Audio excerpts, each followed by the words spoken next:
Alright.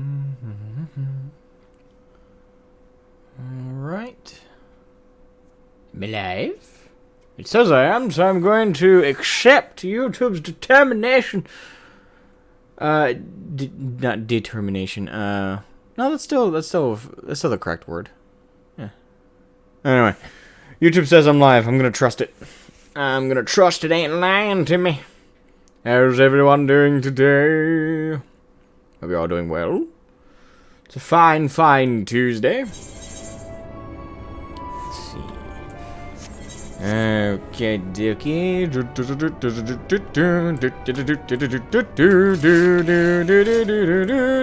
Anyway, well, a pretty cursory, happy holidays to everyone. Hope everyone's enjoying a Merry Christmas, if that's what you celebrate.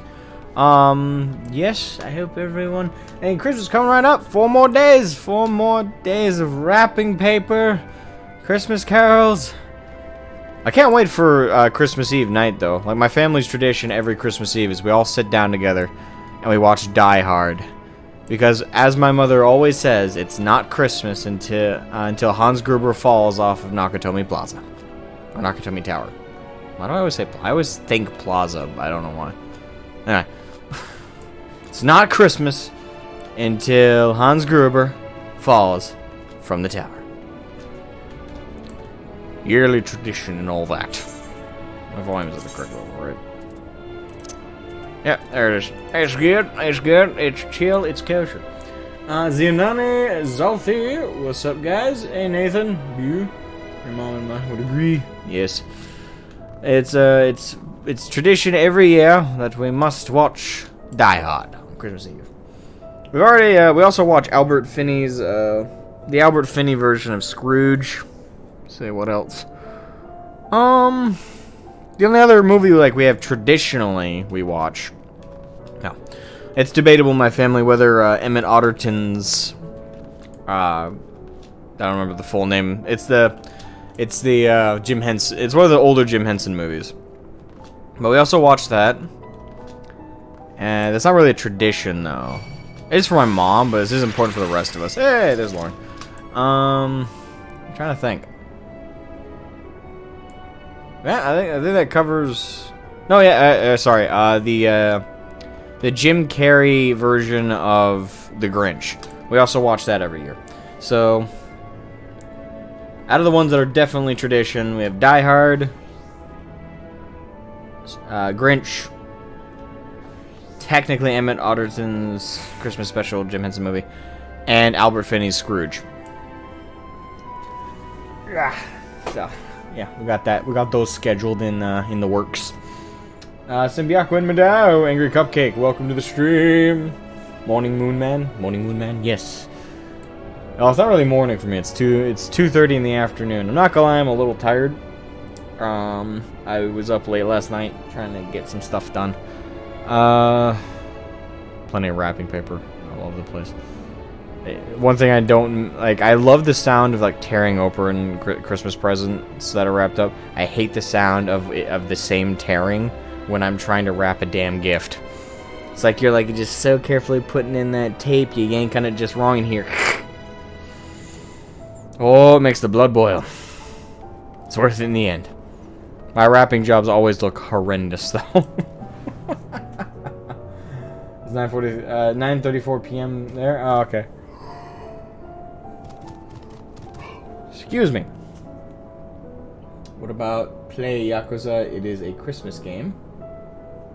I don't own any of the Yakuza series, but I'll take your word for it. Yeah, don't do that. Most of our traditions around Christmas either revolve around getting together as a family. Obviously picking out our tree. I know it sounds weird considering we live right next to a forest, but we do go to what's called a tree farm. Which is, local ranchers, use a giant swath of their land and they grow, well, Christmas trees. They grow little pine trees that you cut down yourself, with a chainsaw. Some people, my family just brings a handsaw, yank it down. Pretty easy. Yeah, then we take it home, decorate it, make sure none of the pines are coming off too easy, and give it a little solution in the tree holder. Make sure it holds up nice and steady, and we decorate the bastard. And then about 2 months later, we remember to Toss the tree out. 3:34 a.m. for you. Yeesh. You just wake up? We haven't gone to bed yet. Yeah, wrap the gift in forever. I miss Christmas sometimes. I mean, yeah. I'm surprised your family doesn't really celebrate it that way anymore. Then again, I don't know how the dynamic works there. But yeah, my family, even if I ever live alone, I'm still gonna like wrap gifts and like bring them to my family, assuming I'm still living close to them like all my life. I intend to. I don't intend to leave the state where I live. So, for me, when I was a kid, I didn't really care much about tradition or care about like establishing those kinds of roots, like with family. You know, things that you do every year, annually. Tradition, I guess is just the way to put it. I didn't really value those when I was a kid, because when you're a kid, you know, to be frank, kids don't have values. they're a blank slate. They grow up and formulate values. But now that I'm older and I have them, and you know, I kind of see like I definitely see what I didn't once see there. Like Thanksgiving, when I was a kid, it was just for me. I didn't like Thanksgiving because I knew it was the holiday where I was forced to go, you know, go meet up with the whole family, which is like over 60 people in one house trying to eat one dinner. And to me, it was like too much noise, too many people. It just stressed me out. Now that I'm older, like, I'm sad that my family this year didn't get together because there's some, you know, there's some tension, relationship issues, stuff like that that's kind of soured the whole thing. And for me, it's very somber that we didn't get together, so I guess that's another thing that comes with age, is you learn to value things you didn't as a kid. One of those definitely is the holidays, like Thanksgiving. I love Thanksgiving because of the being thankful for what I have and being encouragement to get together with my family. I love Easter. Again, didn't really see the point of it when I was older. I like Easter now. It's another thing about getting together with family, having some pie, enjoying a nice day. And Christmas, of course. I love Christmas now. And I loved Christmas as a kid for the gifts, obviously. But now as an adult, it's not even really that I'm expecting anything. You know, as it is when my mom's like, "What do you want for Christmas?" I'm like, don't got a clue. Because as an adult, if you need or want something, you buy it. You know, you get it for yourself. So you don't really, like, as a kid, you don't have any money, you don't have anything like that. So it's like the one time a year you can, you know, you can get what you want. As an adult, now the part that I value most is the time with family. Even though I'm a very antisocial person, you know, I still hang out like 90% of my time in this room, being a loner. But it's because I need that, like, encouragement and I guess excuse to hang out with them a little bit sometimes. So for me, the holidays are very important now that I'm an adult. No, I don't know if any of this sounds weird or preachy. I'm just voicing what's on my mind. 1:34 p.m. in Canada, or Canada. Right, Canada? Were you trying to say Canada, or is that? Are you talking like? Are you somewhere else in the world called Canada? I haven't wrapped the gift in forever. Okay, I read that. Starting until the ghost of Christmas present whacks Frank across with a toaster. That's is that from the Scrooged movie with Bill Murray? I haven't watched that since I was a kid, so I barely remember it. If that's for something else, I don't know. When we had live trees, we let them dry, then cut them up into firewood. Not us, but that's because we had a lot of oak to burn, and pine has a weird smell when it burns, so typically in our wood stove to keep the house warm, we use oak, we use, well, we have to use pine eventually. That's most of what the forests are around here. But, if we can, we try and not burn as much. At the very least, we definitely don't burn as many pines on them. Yep, Scrooged, okay.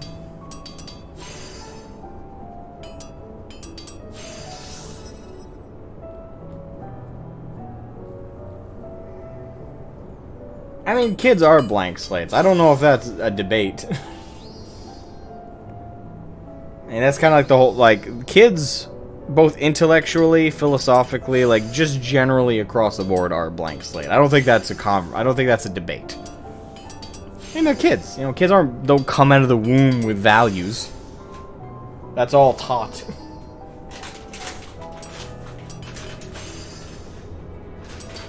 You notice, like, every kid on the planet has to have their hand slapped for something at some point. That's called corrective behavior or instilling value.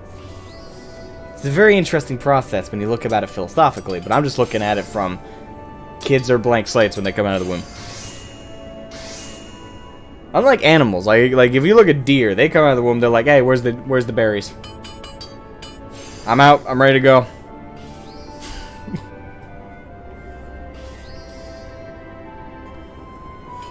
Alright. So, I don't know... So, anyway, on to the topic at hand. I don't know how long today's stream is going to be. I'm hoping to get 3 or so hours in. I don't know, it's a bit rocky. You know, this close to Christmas, my schedule's all over the place. So, I'm hoping the stream will be at least 3 hours. Trying to get as much done as possible. Just a lot of fitting everything in last minute because of the holidays. Probably going to be up late tonight again. I was queued today. Not bad. I've been logged in most of the morning, so I got in when the queue time was at its lowest, so we're cool there. We're kosher. I've lucked out a lot. Like I've very rarely if I log in. Like, even an hour from now, if I had waited another hour to log in, I probably would have had a 2,000, 3,000, 4,000 person queue. But because I logged in early in the morning when everyone's going to work, I really didn't have that much competition getting in. It was maybe a 3-minute wait.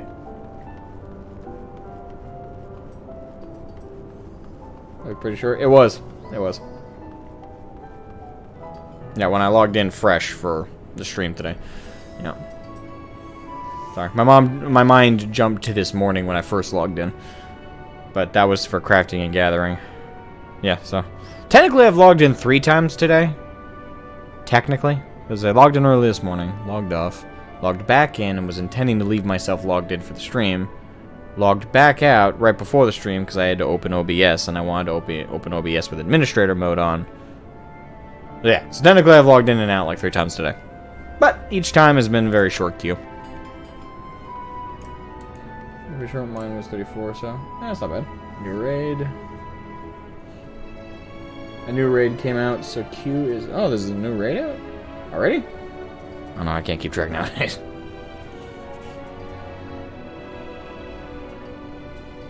Okay. Alright, that's right, because I did get an update earlier today when I first logged in. That must have been for the raid, right? They patched it in. Fam tradition for me is going into the mountains, usually in Idaho, to get a tree. Yeah, we don't go into the mountains. We don't go that far. I mean, we only have one major mountain in Maine, and that's Katahdin. Most people don't recommend you don't go up there if you're not a local. Or have a guide, you know, one of the two. Good to have both, if you can. Anywho, so yeah, with our limited time, let's get right into it without too much standing on ceremony. I may or may not have received a spoiler about the storyline. When I was uploading the 2 compilation vids, the 2, I guess, reaction vids to the Tower of Babel and the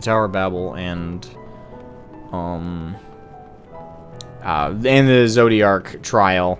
When I was uploading those and I was inputting the tags, TubeBuddy, which is like an add-on on Chrome that I use, helps me like set up like tags and stuff that are trending or are popular. And unfortunately, one of the tags that it showed up when I was typing in I was typing in Endwalker, sorry. One of the tags that came up was Heidelin Extreme Guide. I don't know, and don't tell me, if that is a joke of some kind, because I know that there was like a Roban Extreme meme, or Roban Ultimate, something like that, because it was just difficult to get into that fight when that was a thing forever ago. So I don't know if this is a similar situation, or if my prediction of us having to take out Heidelin to save our world, and likewise the other mirrors of the world, is correct.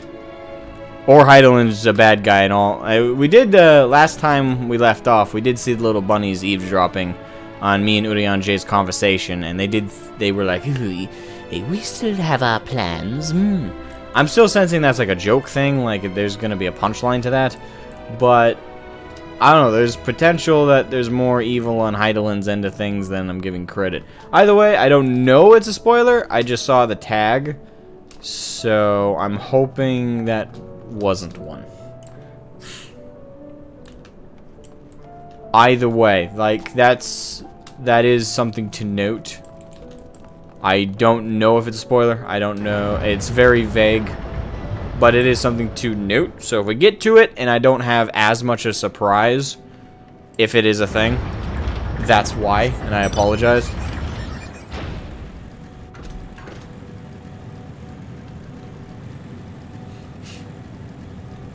So anyway, on to the back of the story. Yes, that's words, vocabulary. I possess this. I swear that I do. Alright. Yeah, but not knowing if that's a meme, a joke, or a thing. That's just something I wanted to note, let you guys know that, you know, if you don't get as big of like a oh, it's because I'm now expecting it. Alright. Urianger, my good man.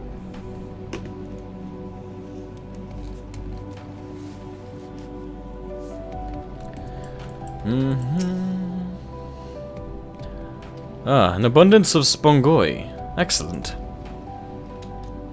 I chanced to spy this aggregation when crossing Zodiac's erstwhile prison. Using a spell taught to me by the Numu, I believe these shall suffice for the gift I would fashion. The magic requireth considerable concentration. However, might I prevail upon thee to stand watch whilst I perform the incantation? But of course, I will protect you from all the things.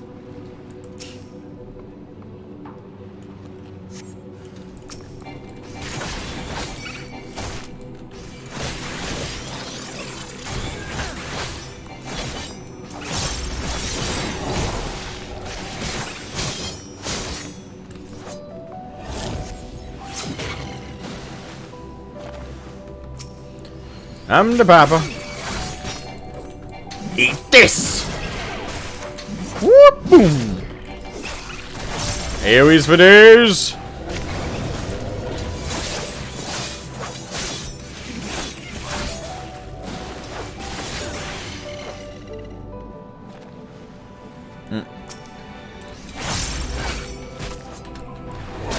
Damn aliens!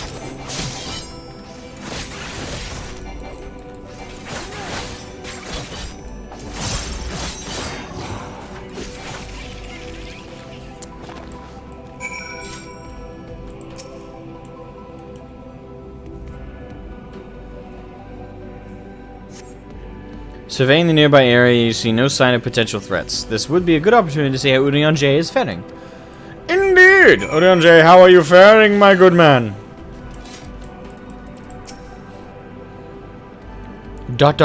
Riveting. Urianger remains fixated on his work. Fixated, you say? That's not creepy. There, 'tis done. A magic ink, every ounce as efficacious as that crafted by the Numu.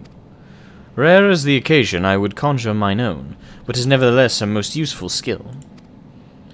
The resulting product is, admittedly, possessed of no preternatural properties, but its hue is one of mine own choosing, which I pray the Loporits will appreciate.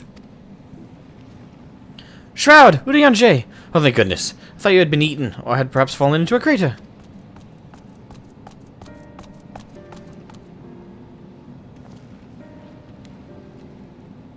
Ishtola has been looking all over for you, Shroud. She says she needs to speak with you about something most urgent. Dire, even. She was also quite clear that she wishes to speak with Shroud alone. which means, I'm afraid, you must stay behind, Urianger. But worry not, it just so happens we need your help with an errand. Delivering a package from the Watcher's Palace to Bestway's Burrow. It's quite large and heavy, perhaps even too heavy for we poor loporits, and we would be ever so grateful if you could lend us a hand. Well, I suppose I should be going then. How about an extra pair of hands before I go and meet... That's convenient. Suspiciously convenient. Are you insinuating I would betray the trust of Hydaelyn's Chosen? Or worse, do anything to risk getting on Ishtrola's bad side? She's clearly not the one to be crossed, nor made to wait. Now, off with you. Got my eyes on you, you little conniving bastards. Worry not, Shroud. I shan't be long.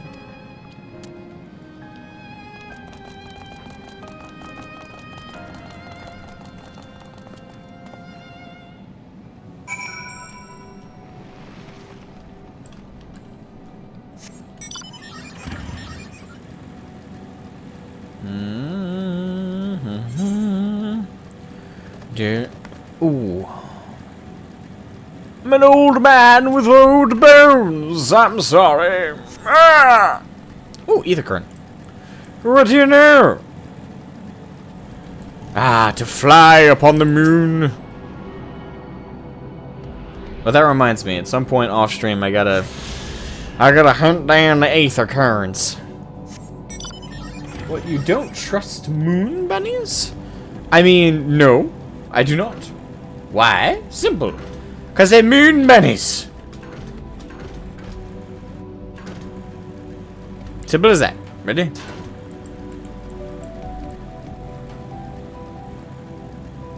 They're bunnies on the moon.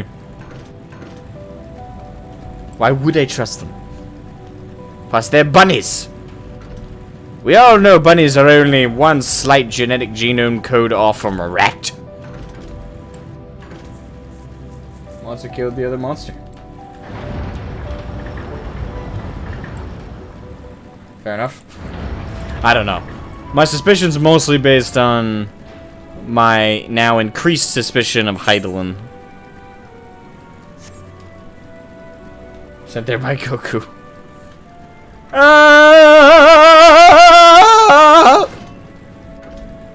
That's okay. I didn't need that spine. It's alright. Recusher.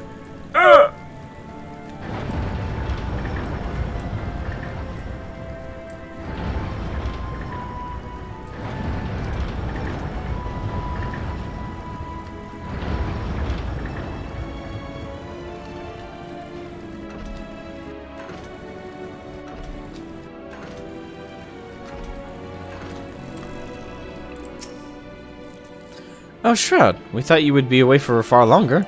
She didn't call for us! There was lies! A dire emergency? I said no such thing. But as you are here, I could use your assistance with one small matter. Running Way, a companion of Growing Ways, apparently has much to tell us of the final days. The problem, however, is that he is determined to live up to his name, refusing to stay still long enough for us to hold a conversation. Is there any way he's likely to stop and rest? Or perhaps there's a way to slow him down? But what's the rush? I was thinking we would wait here, maybe enjoy a cold mug of carrot juice. Oh, and no. Oh, if it's really that important. You could try using these balls.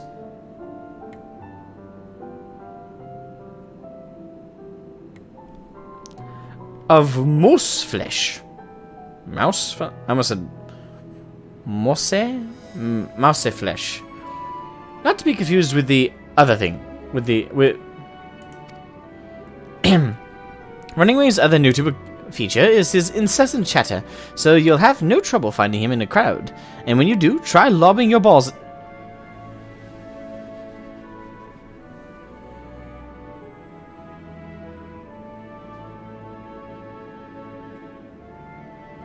Alright. Time to resist the D's nuts jokes. Must resist.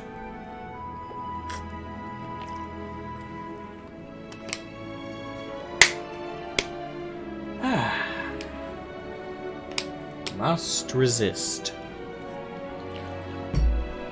Hey, Mega Strike, welcome to the stream.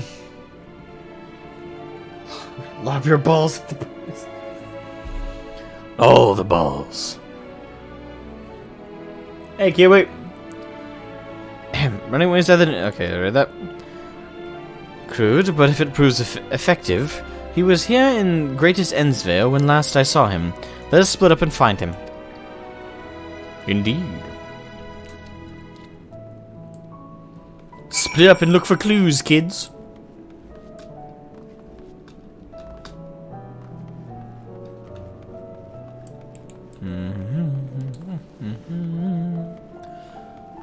Alright. Whee! Search your surroundings for running away. Alright, it's one of the mini games. Okay, here we go.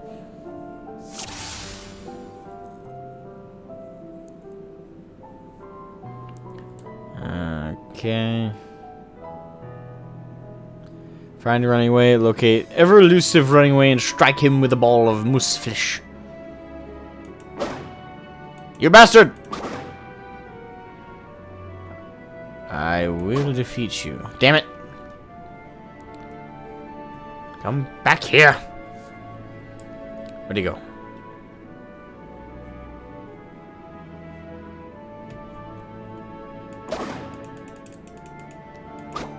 Damn it! Wait, was that him?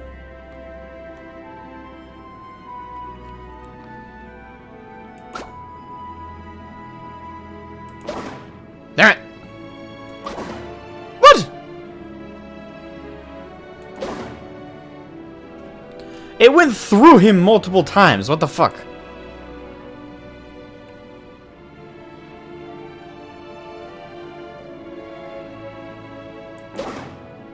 What? Finally.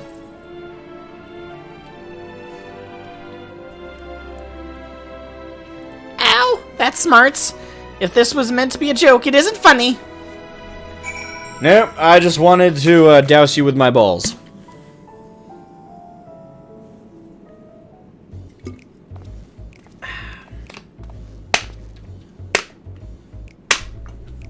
I have no dignity.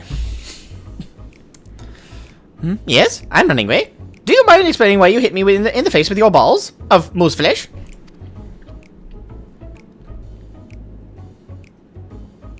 I'm highly knowledgeable about the final days. Ha! That's the most ridiculous thing I've heard since I woke up. Who told you that joke? As if we got time to look into the final days when there's so much to do before the Great Voyage. It's true that Heidelin did impart to us knowledge of the event, but I know about as much as any other lorperet around here. Less, probably. I don't know why anyone would think it's funny to go around telling people I'm an expert, but they'd better hope I don't get my paws on them. Sorry I couldn't be more of help, but if there's nothing else, I've work to do. And I'm off! Oh, sorry. Yeah. Alright, so... If they are being... Well, at this point, they are being deceptive. Just trying to figure out what the hell about. They're not being subtle about their lies, it's just why all of a sudden the lies. They throwing us a party? Probably. Something along those lines. It's gonna have a punchline.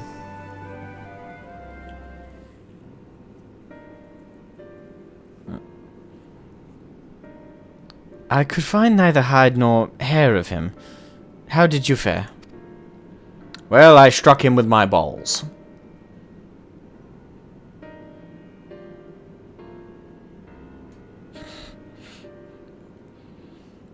Suck my balls, Mr. Garrison.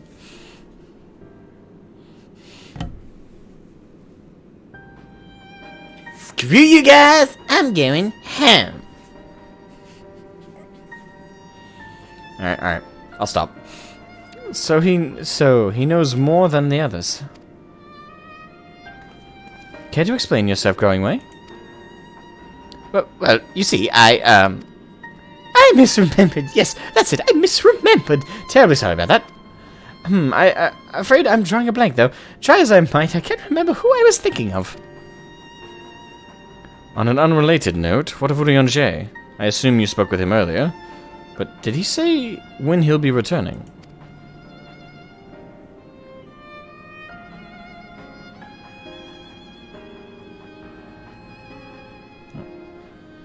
On his way to the Watcher's Palace with Livingway.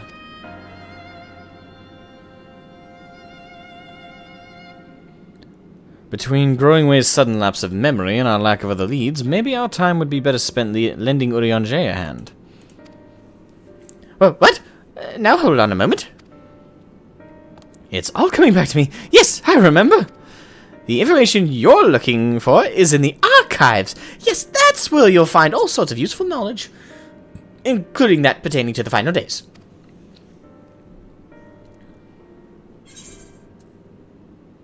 They're trying to keep us away from Urianger.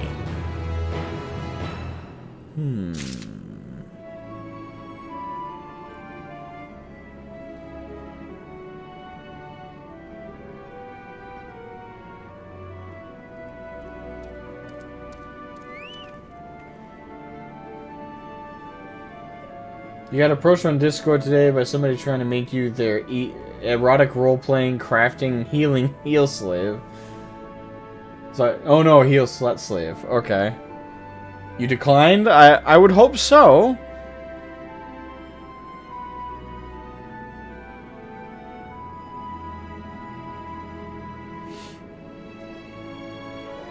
Okay. There's some weird people in this world, that's for damn sure. Oh, what to do? I promised Livingway I would help, but... No, I promised I'd help, so that's what I'll do. The archives are on the second floor of the main plaza. The eastern wing. Follow me. Lead the way, Growingway. I suspect the Loporiths are up to something. Really? But if there is aught to be learned in the final days, I think it best we play along, for now at least. I suppose it's better to have an ally that absolutely sucks at lying than having one that absolutely rules at it. It's good to have one of both, but when you're dealing with a whole faction of them, I suppose I'd rather have an ally that can't lie to me than an ally that can lie to me too well.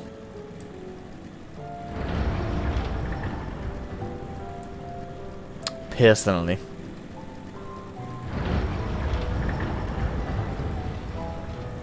Alright.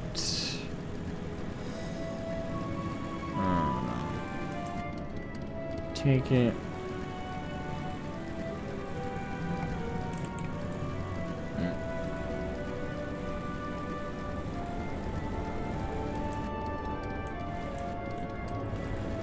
Okay.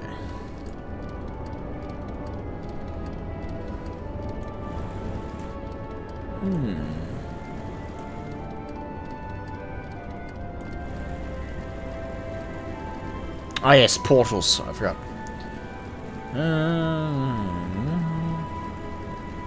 Here we are.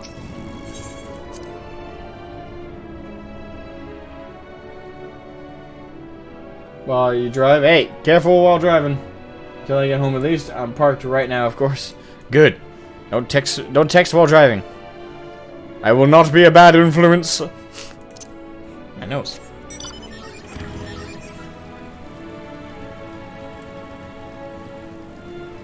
The party is the healer's pet. You are mine to do as I see fit. There we are. Livingway.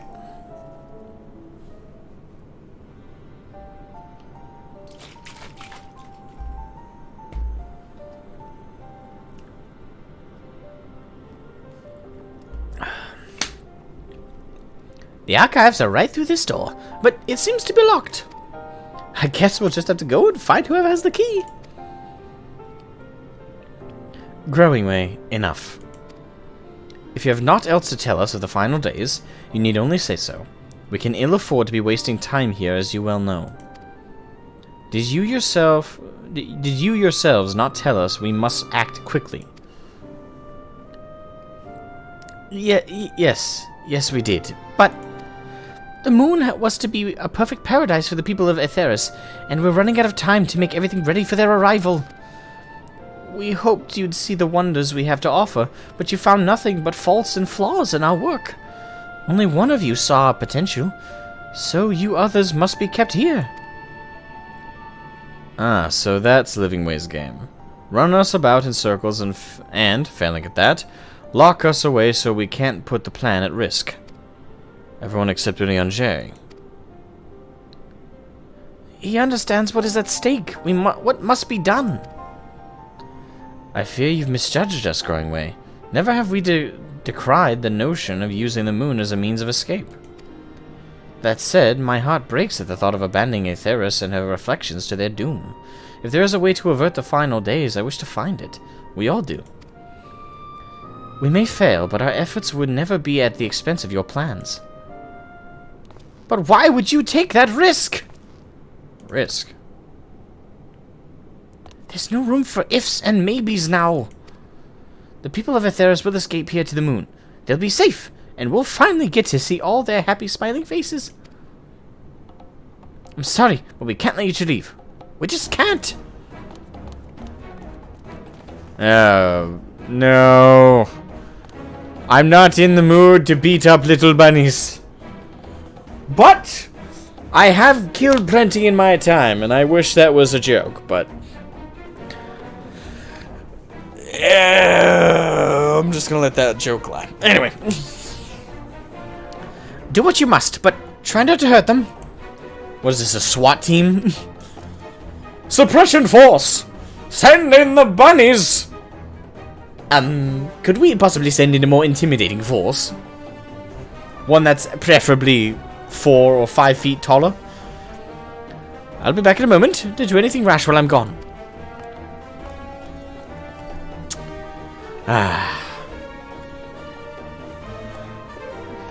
If we dally, they'll overwhelm us with sheer numbers. I say we knock these ones out, split up, and make our way to the exit.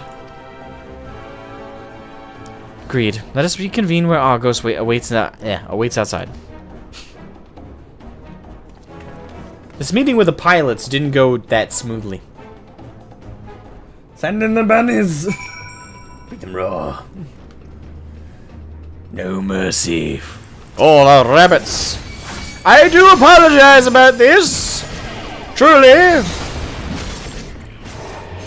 If it makes you feel better. I have no desire to hurt you.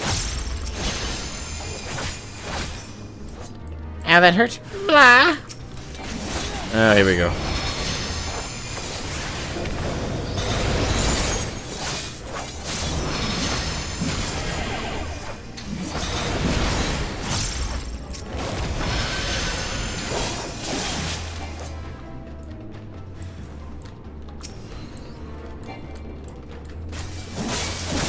Sorry, Growing Way.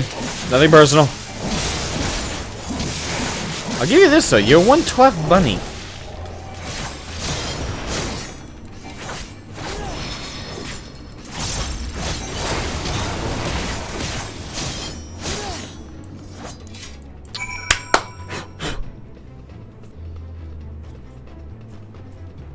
Anyway, that was unfortunate, but no grudges must be bared. Alright, where do I gotta go? Ah, okay. Straight to the exit. Wasn't sure if there was a secondary objective. Ooh, ether current. Ooh, piece of candy. Ooh, piece of candy. Ooh, piece of candy.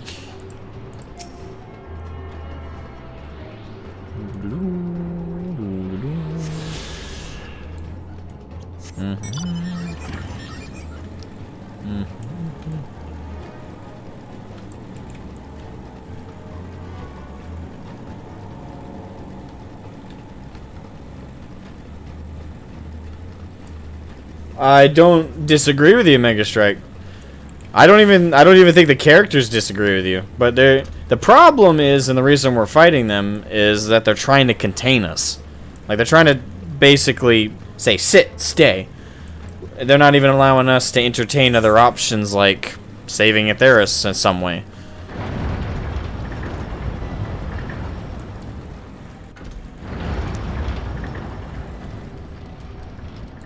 Now, none of this is personal. Like, we're not bearing a grudge against them. This is one of those situations where there's no bad guy. Like, no one is wrong in this situation, I would argue. Yes, there's a lot of rashness going on, but it's on both sides. Their quick solution is, okay, we just stick with our idea, what we were told to do. We're not going to let you do yours because we think it's a waste of time, is pretty much their thought process. So, they're trying to do what they think is best. We're trying to do what we think is best. But either way, like, there's no grudges, there's no baring of teeth, there's no enemies. It's just, everyone's trying to do what they think is best. I mean, this is actually where storytelling gets more complex than good guy, bad guy. This is where it's... this is kind of like where like the complexity in the writing and the narrative is a lot more fun, because I like stories where like this, where there's no real bad guys, where well, in this specific situation, obviously there are still bad guys in the story, but in this specific interaction, there's no bad guys. The Loporrits, I've been told their entire lives, this is the solution, this is the plan B if Zodiac gets killed one day and everything gets fucked up, this is the only way to go. This is your sole reason for existing. Do your best. And we have a differing perspective where we're trying to go at it from a different point of view, where we're trying to explore the other options. Either way, nobody is bad. It's just they're doing what they think is right, we're doing what we think is right. Everybody is being a little rash. And to be fair, this is one of those times where being calm doesn't work that well. Because the world's about to blow up, so you don't... When you're on that kind of a timer, people are generally rash. Both us and the Loporrits. I don't know, is that going to be good?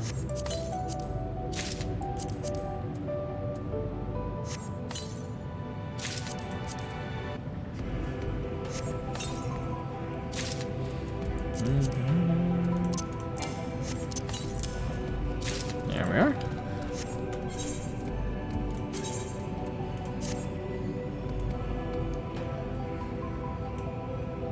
I don't like the colors.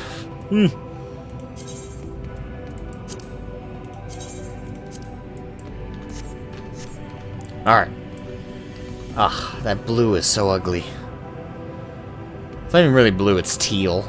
It's like it's a blue with greenish hints in there. Alright.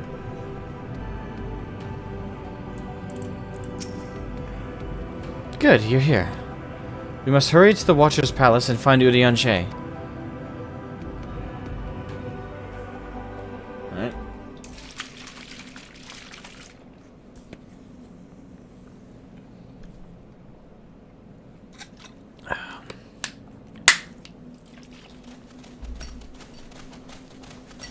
And what, pray tell, do we seek at the Watcher's Palace?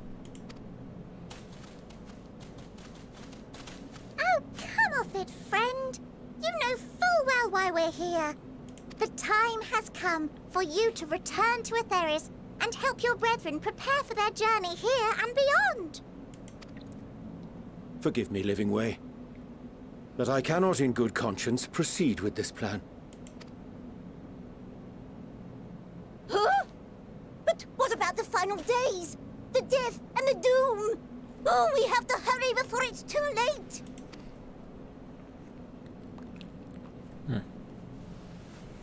Your unflagging commitment to your duty is endearing, to say the least.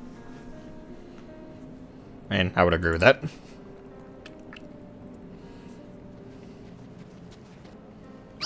Oh, bugger!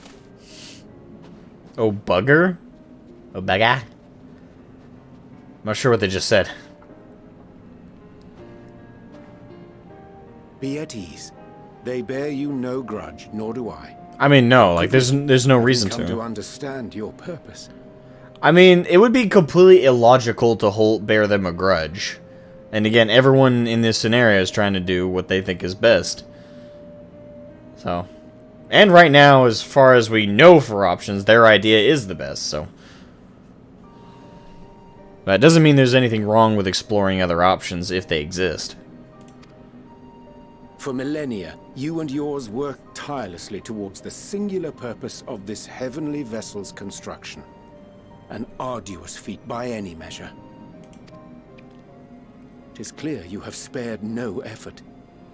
Why, your very names are a testament to your dedication.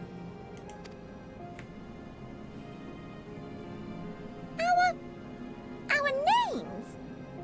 I'm not sure I understand what you're getting at. Names are an expression of the self, a declaration of one's hopes and aspirations.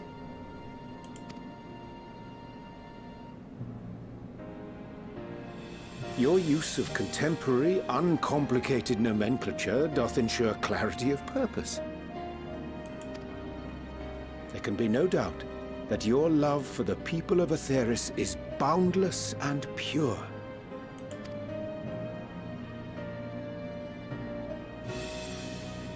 Yes! Yes! A most mellifluous phrasing! We Loporrits were born of Heideland's love for Atheris. That shining, shimmering blue jewel, brightest star in the sky, brimming with life and possibilities. For as long as I can remember, I've toiled in anticipation of the day when this vessel might be needed. All I've ever wanted was to meet those she cherished so dearly, to serve and serve well. That goes for all of us, don't you see? So help us. Help us help them. Lead them here where we can keep them safe. If there's anything wrong with what we've built, we'll fix it. We'll make it right.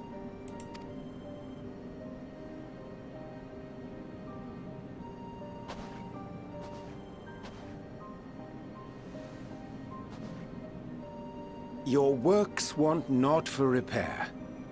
Yet there remaineth much for you to learn of men, and your own kin besides. Singing Way, thy name bespeaketh more than the simple marriage of rhythm and rhyme. The songs of Atheris are beyond counting, and span the length and breadth of emotion. Urianger is the perfect person to be laying all this Are out for them. monuments to man's pioneering spirit, and his devotion to charting the furthest reaches of our star. The eloquence is always so enchanting. Mark Oliver St. Lucia and Amika Lou, welcome to the stream. How you doing? I'm saying, well, shit. Many have devoted their lifetimes to exploratory pursuits, to venture unto the highest mountains and the deepest oceans in search of unknown frontiers. And thou, my friend, I do not think we've met.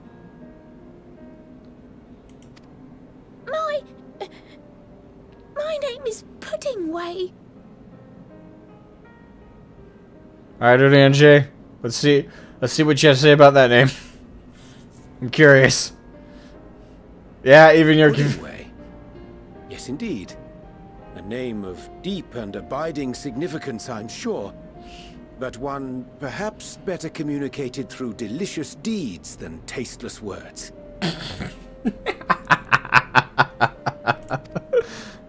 A judicious application of fey magics at a later juncture may be appropriate. I do feel a little bad for Puddingway, though. Because the other is like, you're Singing Way, you're your Living Way. But it's like, what's your name? Puddingway. It's like you raise your hand knowing that your name is not as significant. But Urianger's trying to be nice.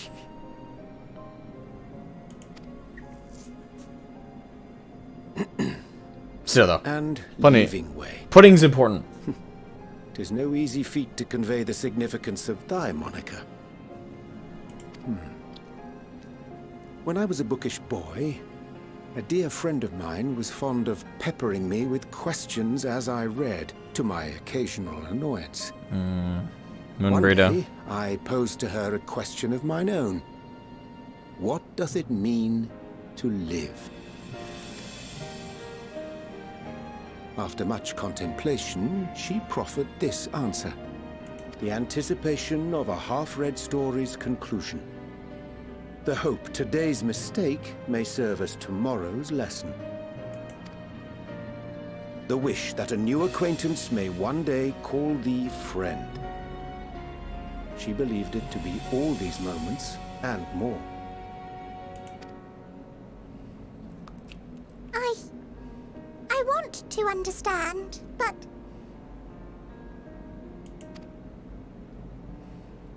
I, too, still labor to find mine own answer. 'Twould be my pleasure to assist you and yours in embarking on a journey of self-discovery and enlightenment. For thee.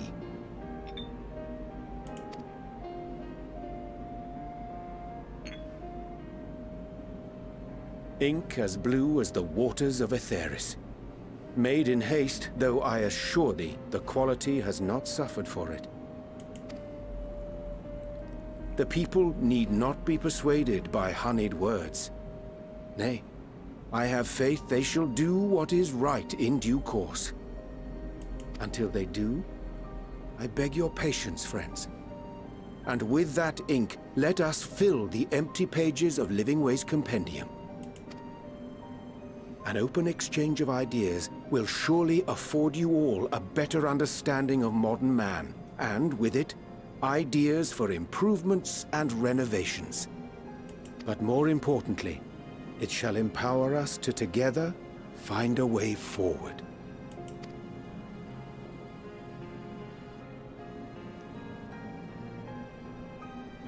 I hope you're right. Thank you for this lovely gift.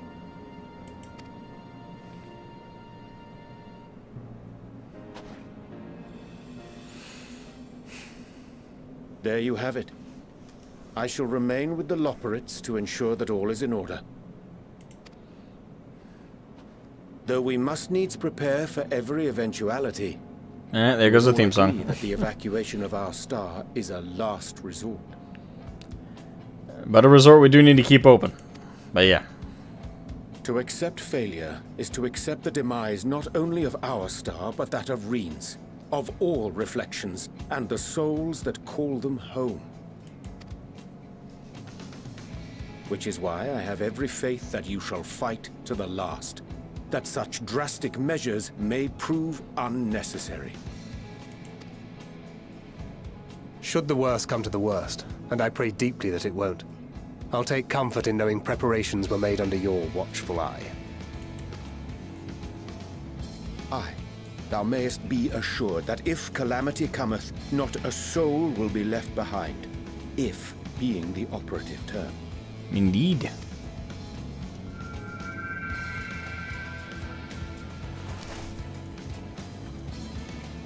Ooh, red.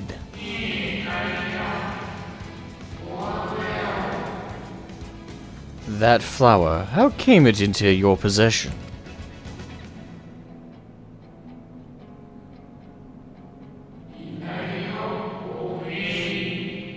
How very like her.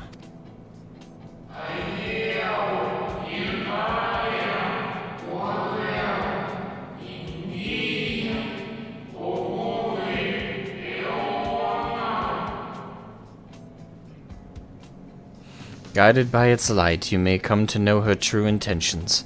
Intentions which remain a mystery even to us.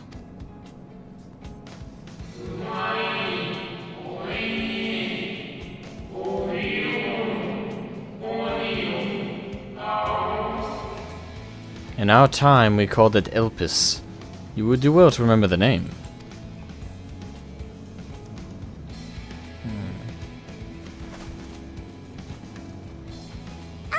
I hate to interrupt, but I feel like I need to make amends for all the secrecy.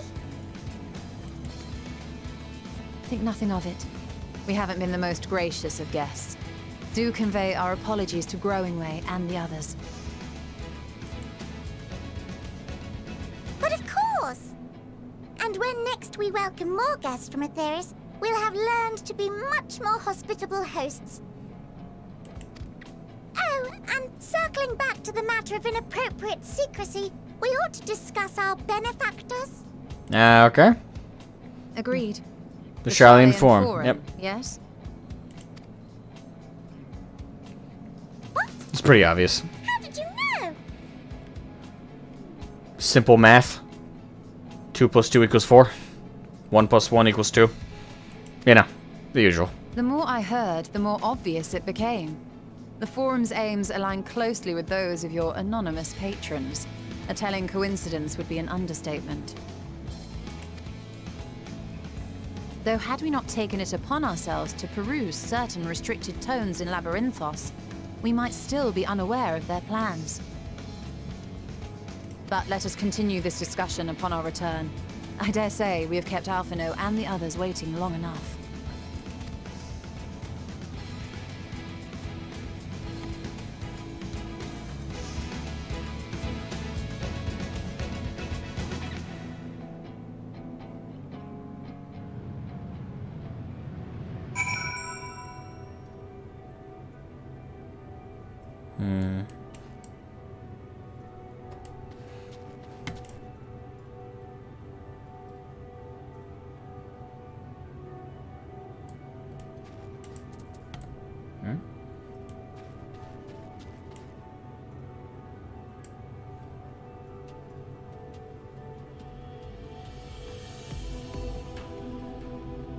Oni tries comments just got deleted. What happened there, Kiwi? Steal my heart. I'm already very well prepared. Well, as far as I can be, and in terms of what I can do for preparation, I've done my best to prepare for the eventual heartaches we're gonna receive for all this.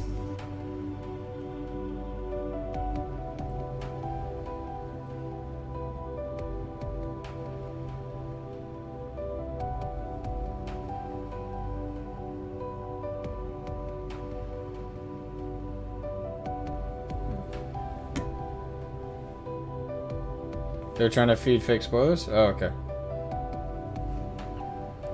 It was a relief to see a living way that was pleased with my gift of ink.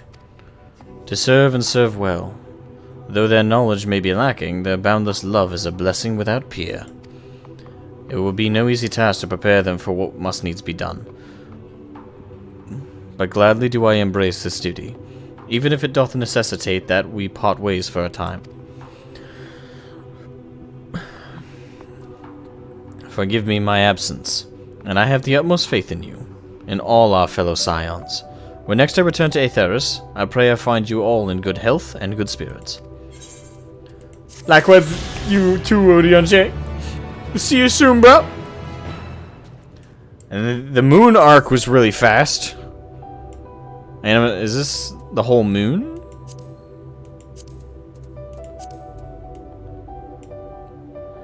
No. There's some hidden zones in here. Yeah. No way all this blank space is just there. There's other zones. There's other areas. Okay. Gotcha.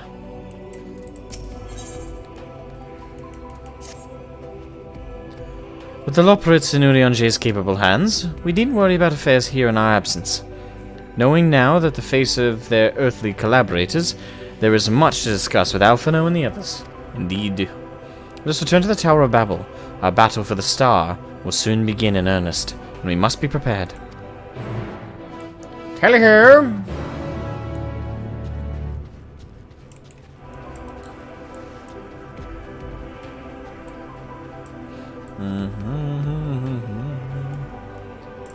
Now.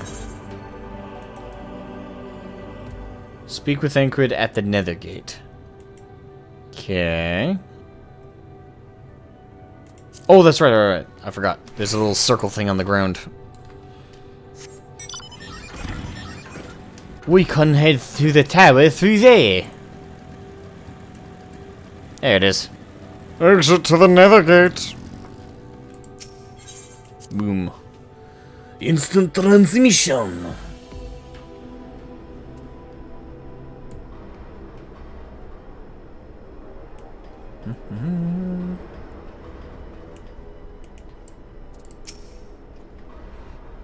Gods, I can scarcely believe we went on the moon and back.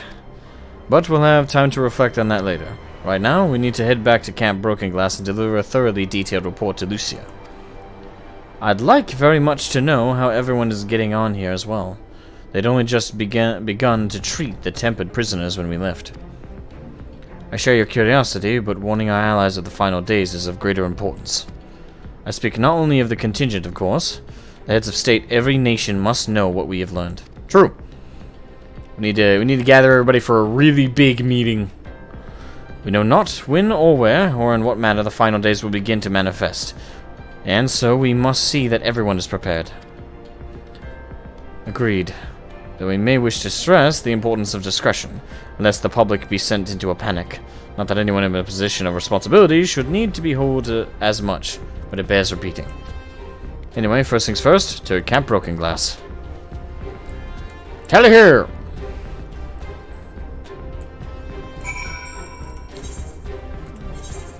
Teleportation.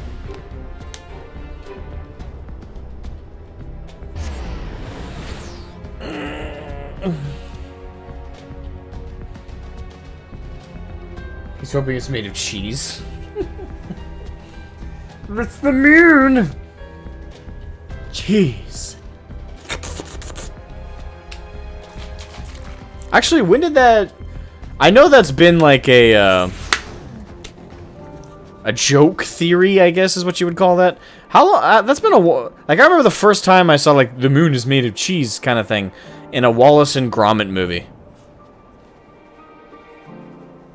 Kind of just occurred to me, it's quite possible most of you don't know what Wallace and Gromit is.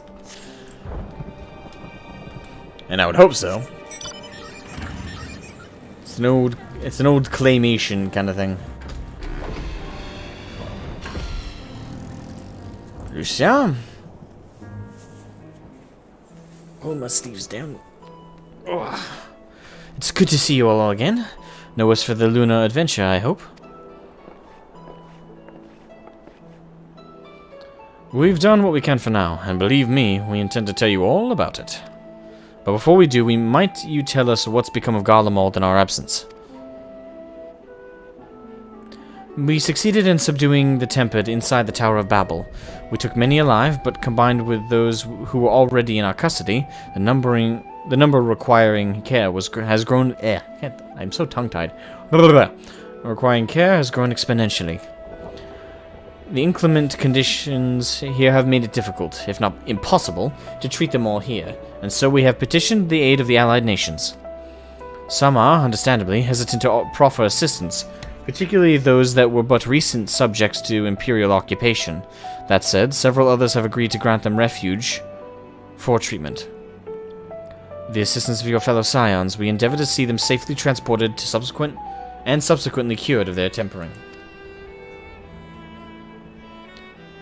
We'll all be Soul 217, thank you for the super chat. Thank you for the super generosity of the super generous super chat. More gil for the cause. Much appreciated, and also welcome to the stream.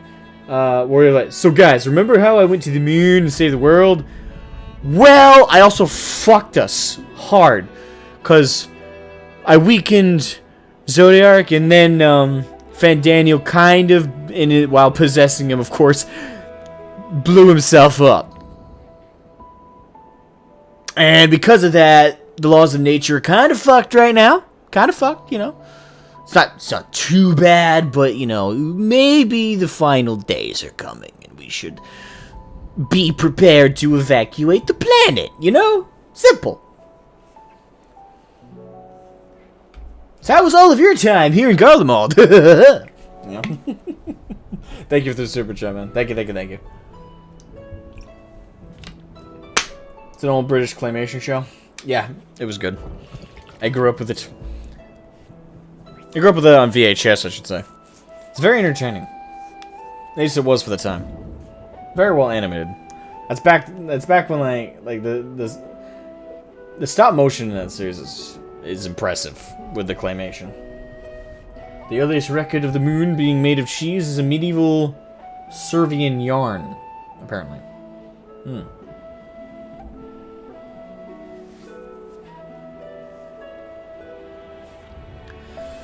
Will all the tempered be relocated? Not at all, no. We have sufficient shelter to attend to those whose treatment has begun, and enough healers have volunteered to remain until their patients have recovered. Julius is one such patient, though he is not yet fit to receive visitors. I keep bumping them. I'm sorry. Truth be told, it was a miracle he and those in his company were not harmed in the chaos. If not for Alphino and Alice's timely assistance, I dare say none of them would be with us today.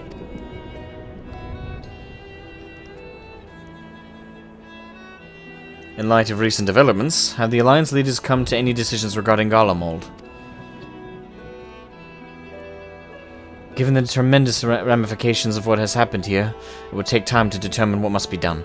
In the meantime, they intend to work with the Eastern Alliance to keep a close watch over the provinces.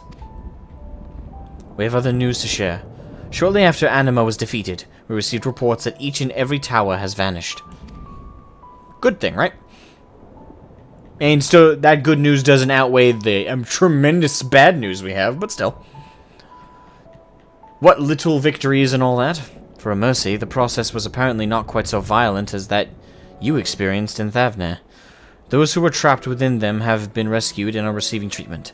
To hasten this endeavor, the beast tribes have received instructions in the magics needed to cure tempering. Master Batoya is no doubt thrilled the Mother Porksy affords her so many visitors. Yes, we are grateful for her ongoing efforts, as well as those of our comrades near and far.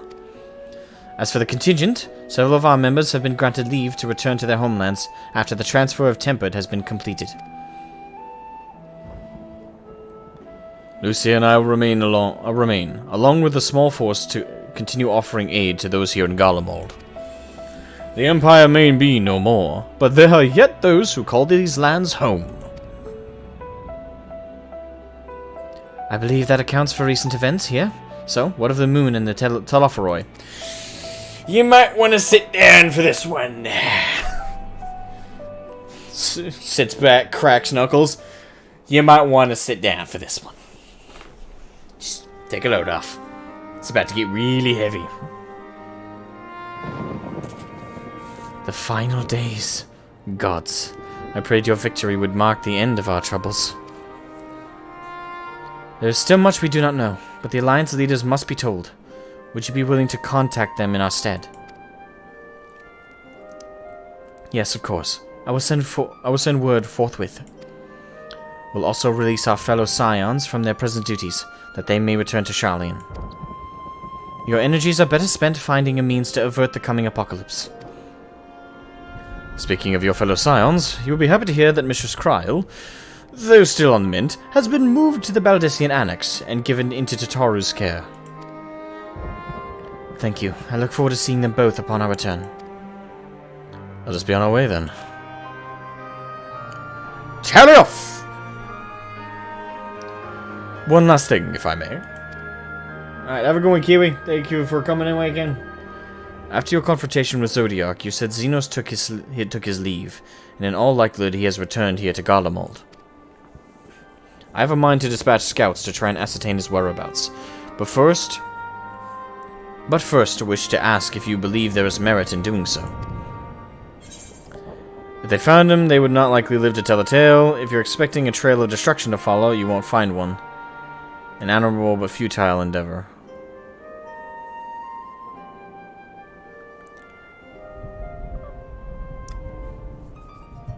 The thing is, it's really hard for me to say what mindset, because Xenos is a psychopath, so it's really hard to understand his perspective. I think a part of Xenos is just gonna sit back and allow things to unfold for now, but he's still dangerous. I can't see, other than just feeling like it, his motivation for killing people. Like, that kid just came and checked on him.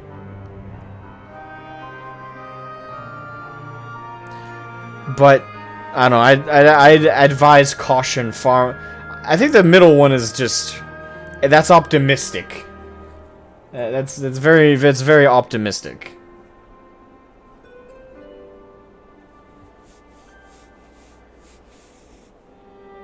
If you're expecting a trail of destruction to follow, you won't find one.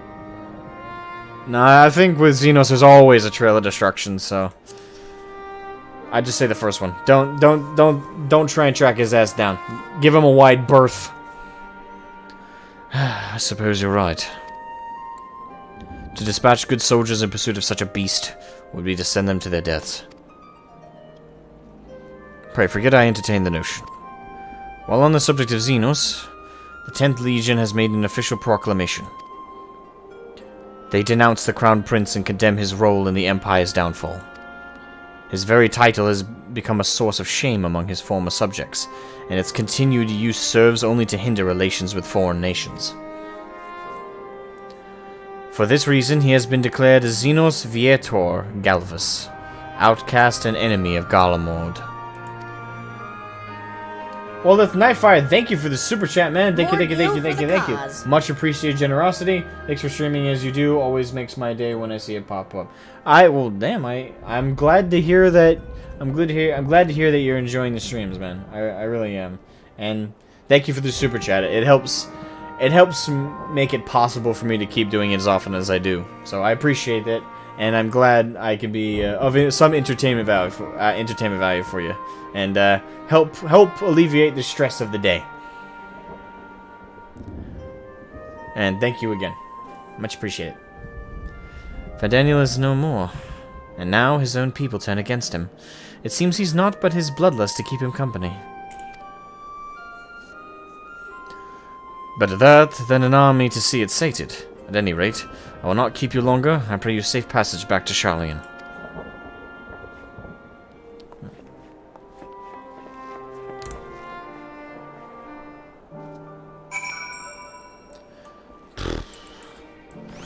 Things are tense right now, that's for damn sure. Alright, back to Charlian. Instant transmission time.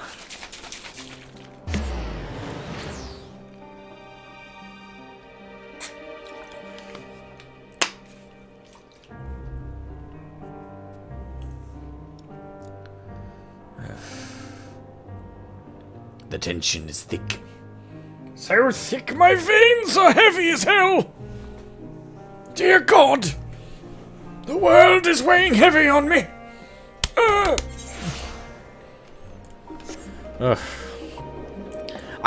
Thing is, I still have no idea where the story... I have more of an idea than I did, but even then, like, I like not being confident of where the story is going.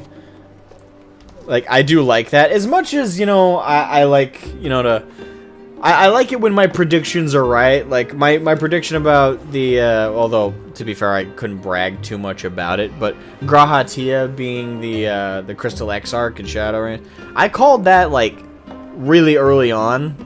Like, I called that really early on. And, though, I shouldn't be too... Thing is, he had the same lips, and there's no other characters in the game, at least that I've seen, that have that same lip. I know it sounds weird, but it's such a distinct thing. I was like, that's Graha. That's Grahatia. Plus, you know, the knowledge that the Crystal Tower raids are necessary and are mandatory to progress forward, so meaning they are involved in the main story.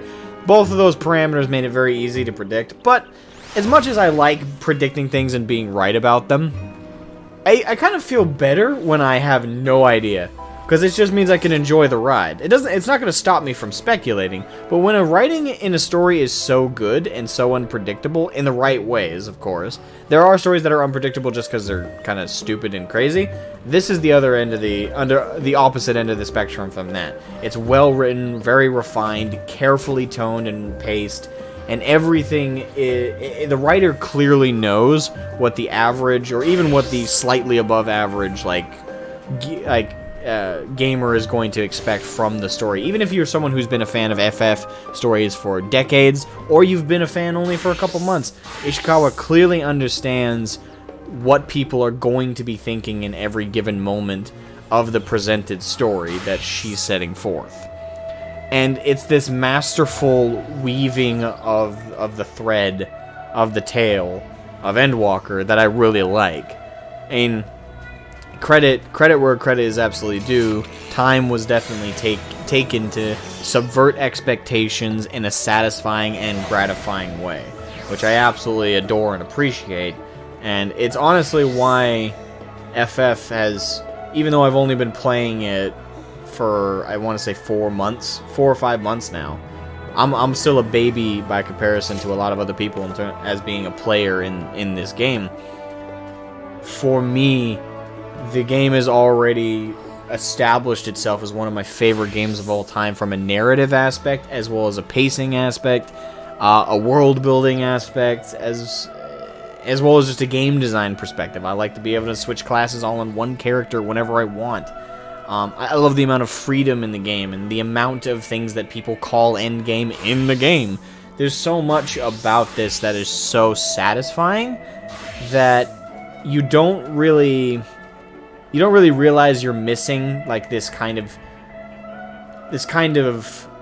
experience. Like, you don't really realize this level of satisfaction in living and experiencing a tale or a story.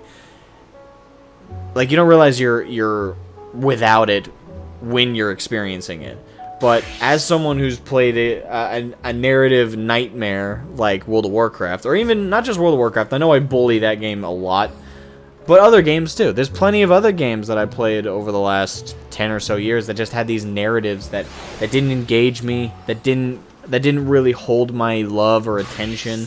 It's very hard to do that, and it's not like I'm claiming like, oh, I have a higher expectation of art. No, it's not even really that. It's just there's, especially with recent years, and this is all entertainment really, but so many stories feel like they're made with the intention of being. They're made like how's the best way I can put it? They're made to be the latest thing on the shelf. You know, they're not made. This is just the latest superhero movie. Oh, this is just the latest comic. Oh, this is just another game in this series. A lot of games, movies, comics, television shows, to me, it's all turning into this formulaic copy-paste. This is just the latest thing that we can sell fresh with a brand new price tag. But essentially, its elements aren't unique. They aren't given love. They aren't given attention to detail. They aren't given substance. But with this story, and not just Endwalker, but the entire narrative of Final Fantasy XIV Online, every step I take, even in the steps that I've been able to predict, like Graha being the Crystal Exarch, my prediction way far ago that Hydaelyn and Zodiac were primals. I made that prediction back in Heavensward. I'm pretty sure it's in one of the live streams, but I gotta find that. But I'm damn certain I said that at one point, and someone told me I was wrong, which pissed me off. But anyway, like even when I'm able to predict elements of it, the delivery, the narrative, the characterization, the world building, the game itself, everything from then to now has just been. It doesn't feel like I'm being put on the latest assembly line watching the latest copy and paste narrative or formulaic narrative with a price tag on it, like give me money, like I feel a lot of entertainment is nowadays. I feel like I'm being, yes, they're charging me money, but I couldn't care less about that aspect because it's not. It doesn't feel like they're just making this because they want to drag money out of my pocket. It feels like there's someone who's behind the keyboard of writing up the narrative, writing up the dialogue, writing up the world building, the new zones, and what they're writing is not, hey, there's a giant dollar sign on a screen, but it feels like an actual narrative that they care about, that they want players to be engaged in and enjoy, and it just doesn't feel like that assembly line BS that pretty much most of entertainment has kind of become for me. So I feel like I really needed to praise that there's not that element. there is the, you know, undeniable element of them. Yes, they are selling a product. Yes, there's the Mog Station. Yes, there's the subscription fee. There's all of that, and also the expansion fee.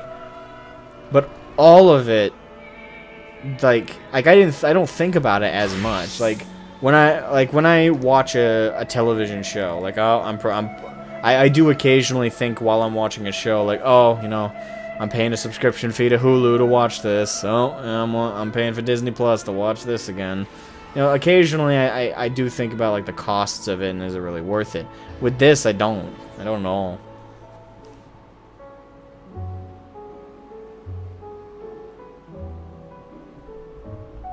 I don't know if I'm making sense. I'm trying to word myself correctly here.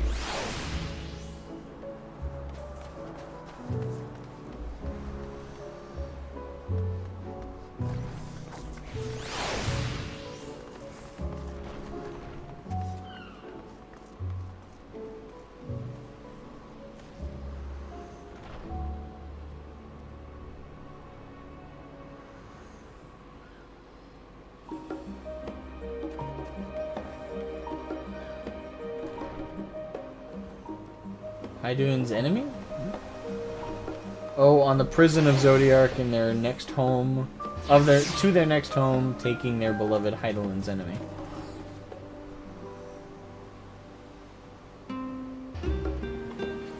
Not sure I understand. Cut the tension.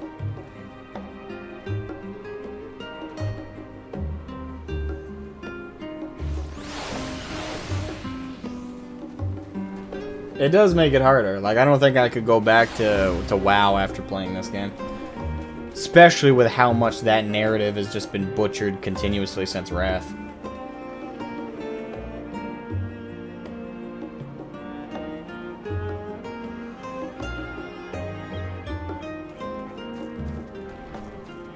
Made like a formula? Can you make Studio Finder?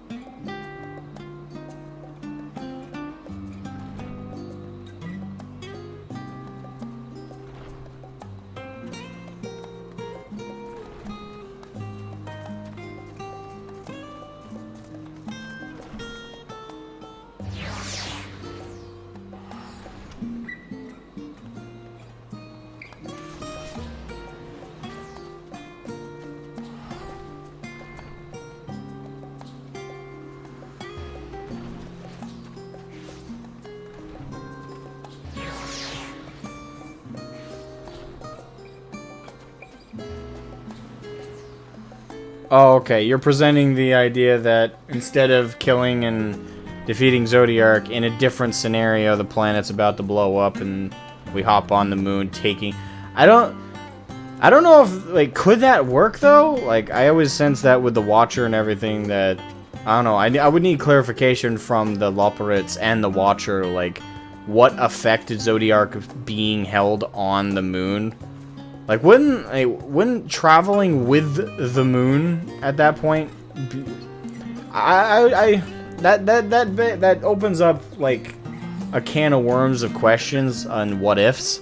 Like, what would Zodiark's presence have for an effect on the ship aspect of the moon? Like, does his presence take away valuable energy and resources that the Loporrits need to be able to use to traverse the stars with the moon? Does the Watcher need to change up how the seals work? Or does the seals that were holding him together completely negate anything and they're not connected whatsoever to the ship aspect? And then there is that issue of, well, Zodiark's here. Yes, like, we need to escape. Well, again, there's so many what-ifs in such a scenario. I think I'd be here all day just trying to establish all of the necessary parameters. Like, I honestly couldn't give you my opinion on that because there's just so many loose details I would need to nail into place before I could even tell you how I'd see that going. Like that's a spider web of questions.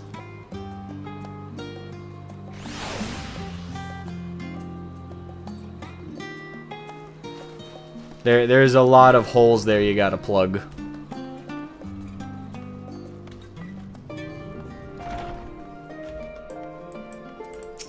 Do I repair anything? Nope, I'm good. Okay, cool. Wait, what about in my inventory? Hold on. I did just change my equipment.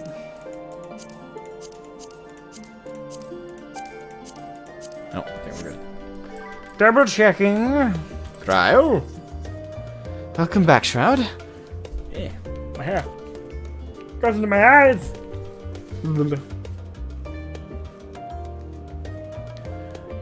We were so terribly worried about you.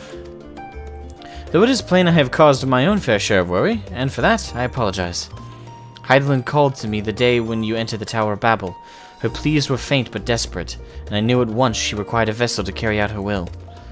What came after feels like a dream barely remembered, my body flowing through the life stream toward Garlemald. When I regained consciousness, I was all aches and frostbite, exhausted of ether. So exhausted, in fact, I could only laugh, for it was in that moment I understood Raha's weariness from the Tower of Zot. Would that I could laugh at a time like this. Though we prevented Zodiac from being unleashed upon the world, I'm curious to know what else took place there on the moon. Oh boy. Perhaps we should wait for the others to join us before you give your account. Let us reconvene in the main hall once they've arrived. Oh boy. Speaking of can of worms, here we go.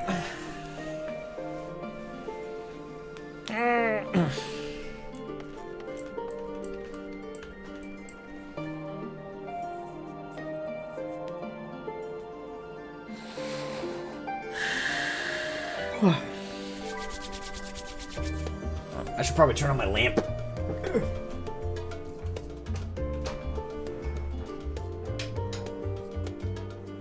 There we go. That's where my frame rate goes from being shit to halfway not shit. La la la la.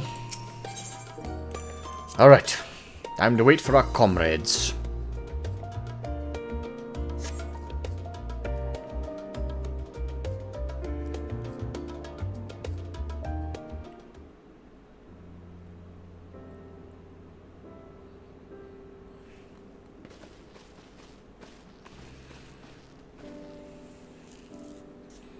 Sorry to have kept you all waiting. Not at all. We understand you've been quite busy. Will Urianger be joining us? Nope. He's staying on the moon. Duty keeps him away, I'm afraid. Though Shroud can explain why better than I. Oh yeah, put it all on me. Thanks. 30 hours later.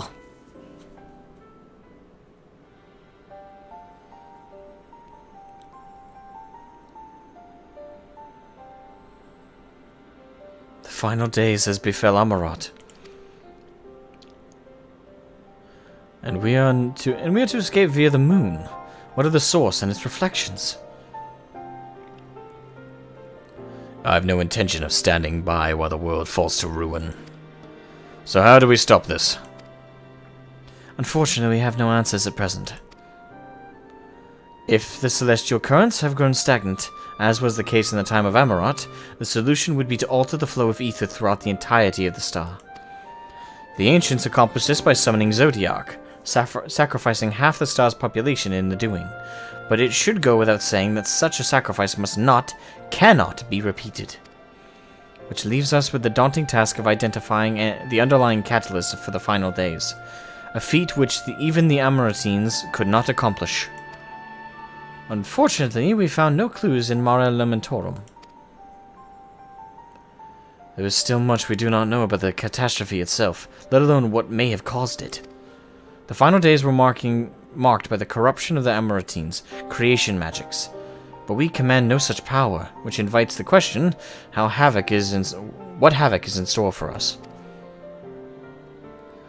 If we knew that much, perhaps we could draw some parallel with the events of the past, and thereby form some semblance of a plan. Perhaps we should start with the Forum. A Forum, then. Having worked with the Loperites in secret all this time, there is surely more they can tell us. Forgive the interruption. I have urgent news.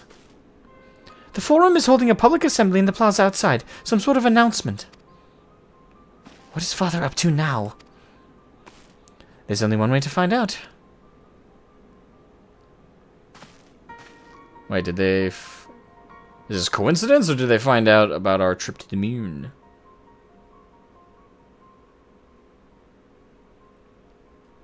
Found out about the trip. Hopefully, they'll tone down the arrogance. Not likely, but I'm allowed to be somewhat optimistic.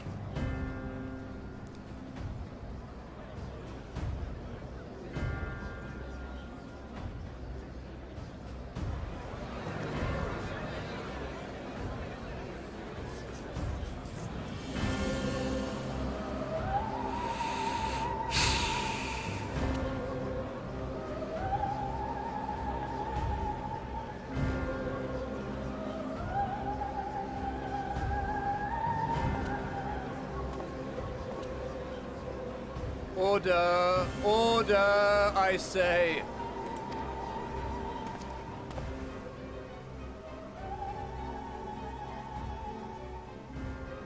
I thank you all for gathering here on such short notice. No problem. What are you up to? This day we must speak of grave affairs and their implications for the future of Sharlayan, nay, of this very star.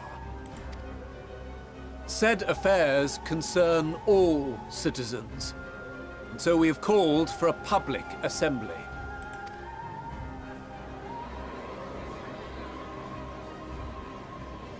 You may have heard rumors of the Telophoroi and the havoc these madmen wreak abroad.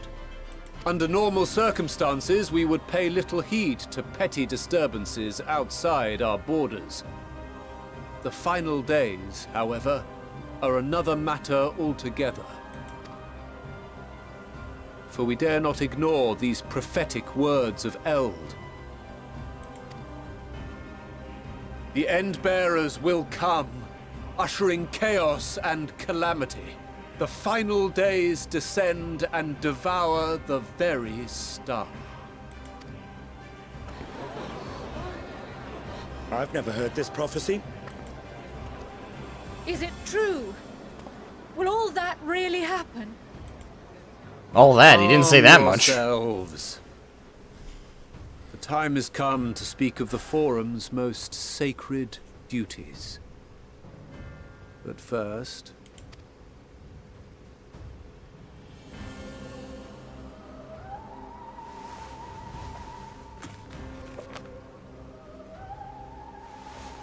Give voice to the voiceless.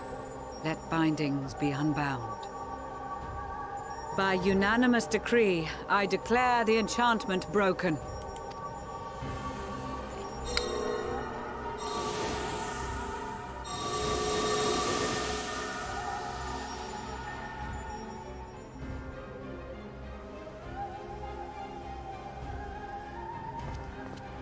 Master Leveilleur, if you would. Very well.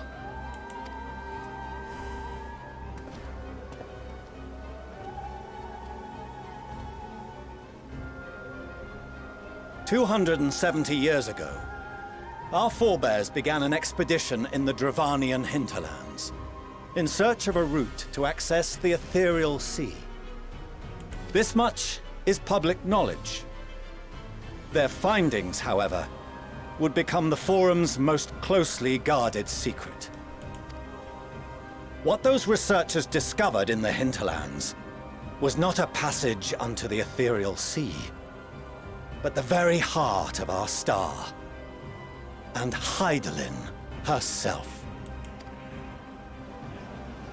Oh, they're going full clarity. She spoke to them of a I respect that calamity much. that would extinguish all life, and of a means by which we might be spared. The moon. 'Tis in truth a gargantuan vessel built to serve as sanctuary for her children and deliver them from this doom. Much like Nunkref's hope in ages past, it will bear the people of a world in the throes of death to a new home. There is an aspect of this that is technically bad, though. The part that is bad is now we can't use the fact that we know all this as a way of proof to work with them properly. Then again, with them going public with it, I can't see why they would have a problem with us trying to help them. Although, if we tried to share the information that we do have, that they don't, well, assuming they know about the law. I don't know. Let me listen to what length of information they're sharing. Needless to say, this will be no small undertaking. To facilitate the great work, the Forum has maintained close contact with the servants of Hydaelyn, who presently reside on the moon.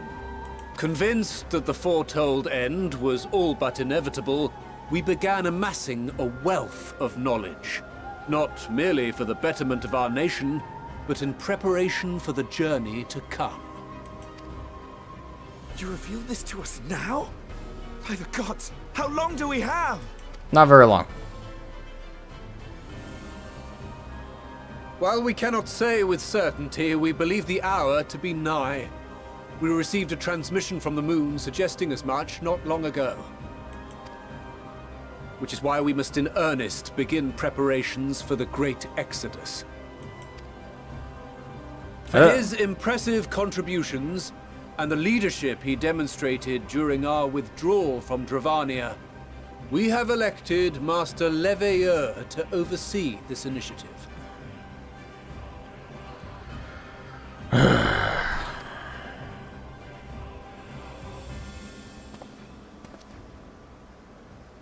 Fellow scribes and scholars, my countrymen, we face a threat of unprecedented scale. I still want to punch him. We must challenge the trials before us with composure and conviction if we are to find salvation. The wisdom of Sharlayan has ever been a shining beacon in the darkness, and so it shall continue to be.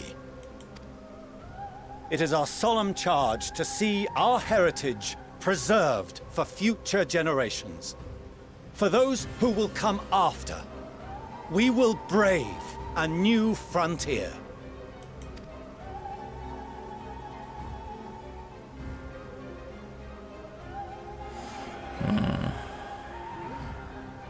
Okay, so far all of this is mostly a positive. Will be relayed to all major institutions ere long. In the meantime, carry on with your duties.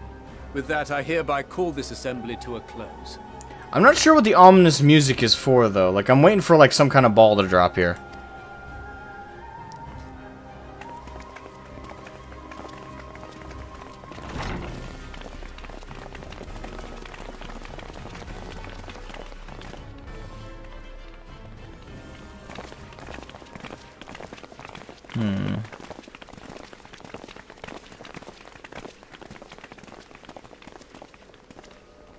Do you remember what Mother told us when we visited home? That it wasn't until after we were born that Father seemed to lose himself in his work. If that great work of his was the evacuation of this star, then... Yes. It wasn't for his benefit.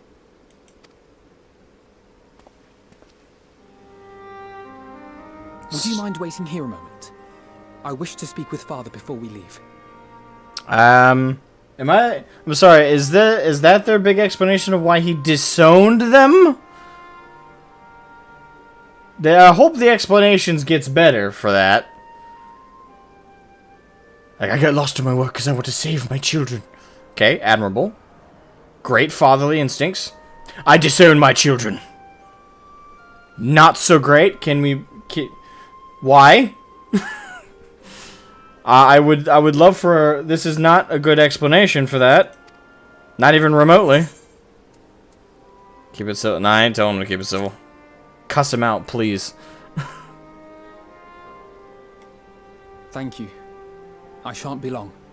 That better not be the explanation for the disownment. Because if it is, that don't make fucking sense. Father as well.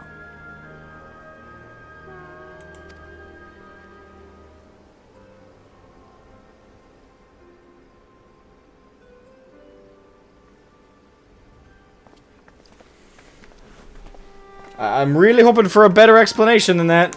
So, come to call us cowards and bid us join your fruitless battle against the inevitable. Oh, go fuck yourself.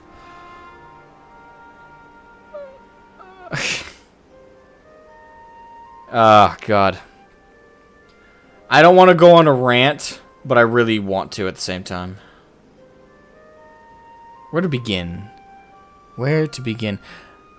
Oh, God. So many choice words. So many I'm not allowed to say on YouTube. You're a prick. And if that... Going based off of the idea that the explanation for him disowning them was because... It doesn't make sense at all. Like, not even remotely. That's why there's gotta be a different explanation for that part of it. Like, that part of it.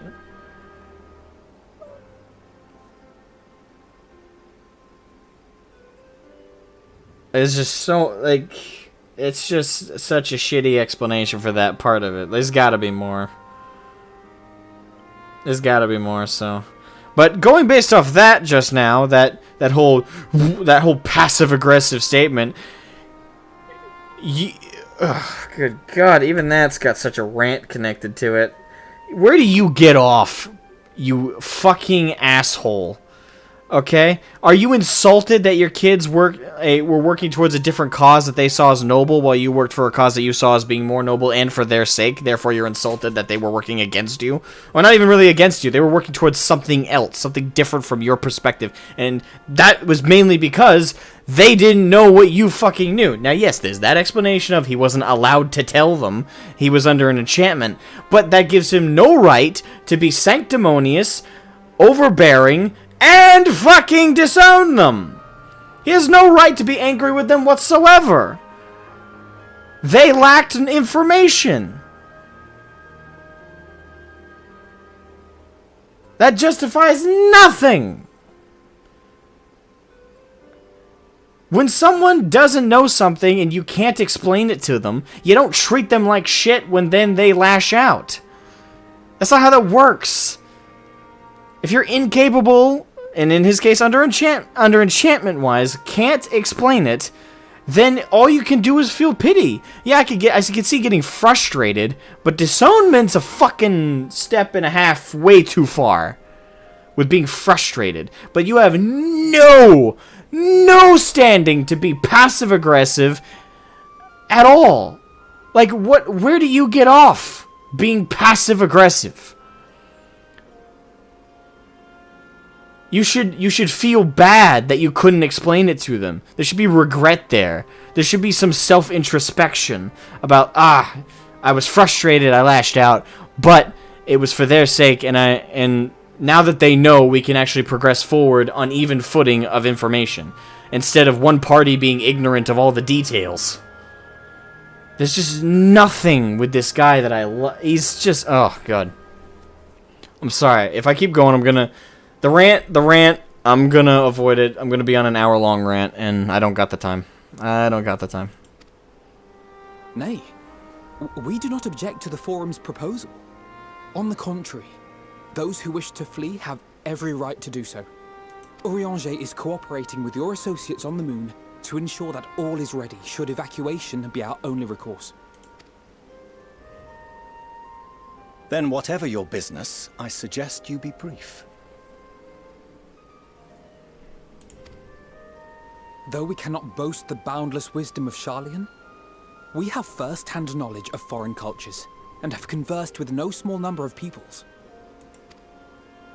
These experiences have taught us fundamental truths that cannot be recorded in any tome, nor charted on any map. The beating heart of this planet is its people, many of whom would give anything, even their lives, to protect the lands they love. Many may choose to join you in the end. But what of those unwilling or unable, for whom escape will never be an option? What would you have them do? To ignore the plight of those one might conceivably save is not wisdom, Father. It is indolence.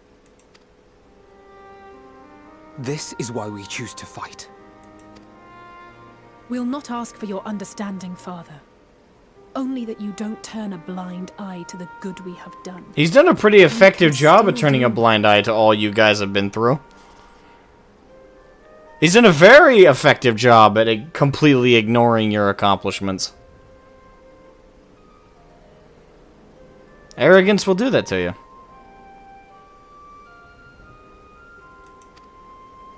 We're not children in need of protection. Hold fast to your principles and let the world burn if it please. But we believe there is still another way. And if there is, we will find it. You see if we don't.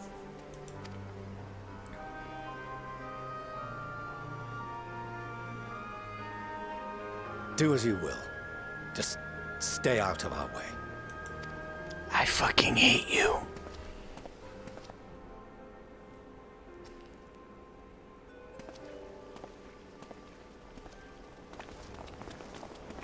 God, he's such a douche. Were he not so consumed with self-righteousness, he might tell you how proud he is of you both. I think you're giving him too much credit. Bold words call for bold action. And there'll be no turning to your father should plans go awry. Mm-hmm. As if I ever would. So long as there are those who wish to stay and fight for this star, we have to do what we can to help them.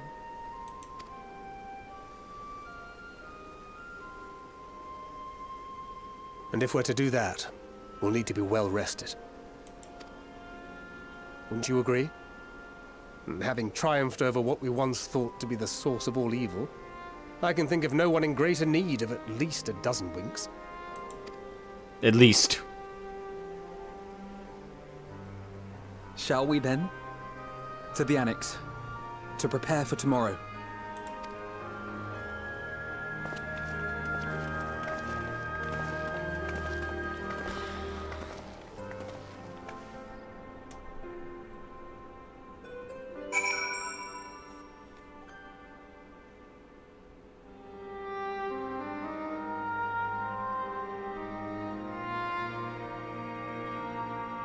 Is their mother seems cool? I mean, yeah, there's that. They have one cool parent and one douche. God, I hate that guy.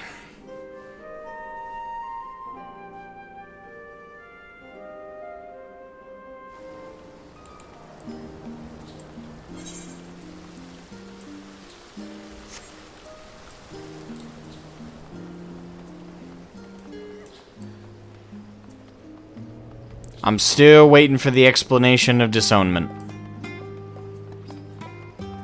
If we never get that, and that was supposed to be the explanation, I will be furious. And you guys will hear about it for an hour and a half. Minimum. Ojika. Cryle tells me the Forum made a rather momentous announcement. So there's to be a great exodus, is there? I'm reminded of my narrow escape from the Isle of Val. The realization, the running, the mixture of relief and regret. After, why me? I asked myself, why me? Why us? Why now? Why wonder? There's no use fretting over the cosmic morality or lack thereof. We're here and we'll get through this together. And who knows, maybe my luck will rub off and grant everyone a narrow escape. There's no harm in praying for as much. Oh, but enough of my rambling. I'm sure you're exhausted. Your chamber awaits. Allow me to retire.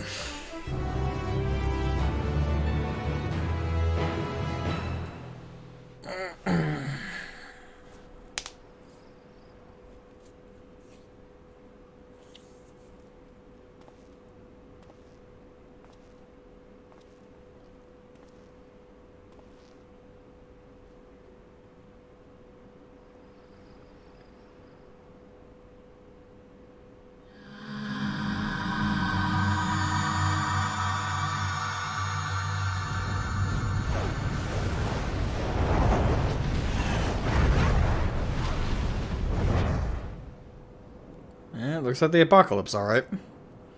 Raining hellfire.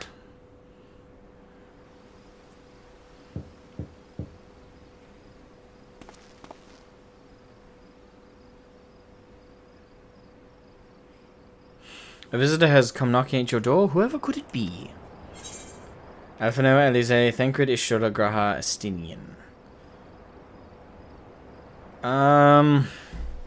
Who would be most likely? I don't think it would be Thancred or Ishtola. Not at this hour. Graha? Nah. Well, it could be Graha.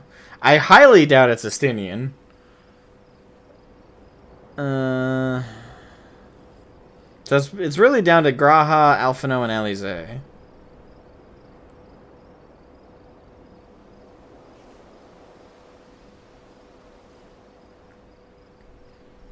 Who would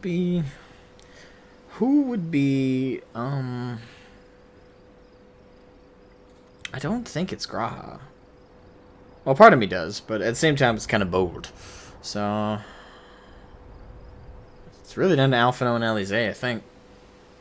Whoever you click on, you will see. Oh, okay, it's a pick a character. Okay, that changes how to go about it. Damn. Who do I want to... No offense to Thancred or Stola, they're still out. So... Who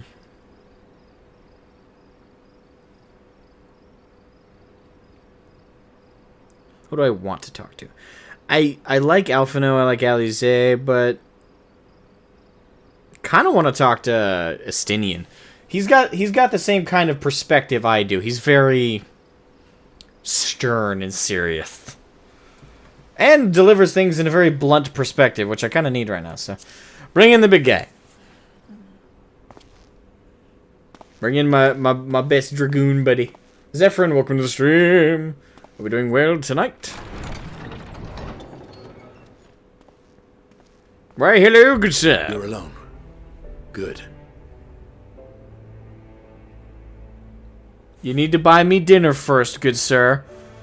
Now, I'm not gonna lie, bold, and I respect it. Bold. Came without the armor. Came with a shirt nice and untucked. You know, you have the I'm impressed. And normally, that'll at least get you to first base. But, I'm hungry. So you need to buy me dinner first. Then we can talk about the sodomy. Alright? This is a contractual agreement. The twins thought now would be a wonderful time to pay a visit to my chambers. Rather than listen to them bicker over tonight's snacks and tomorrow's plans, I seized the first opportunity to make my escape. Good thing you ran. To their credit, they decided against intruding on your peace and quiet. No, you did instead.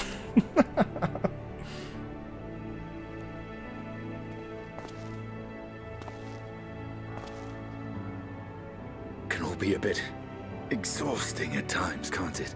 Very. I wasn't sure what to make of you at first.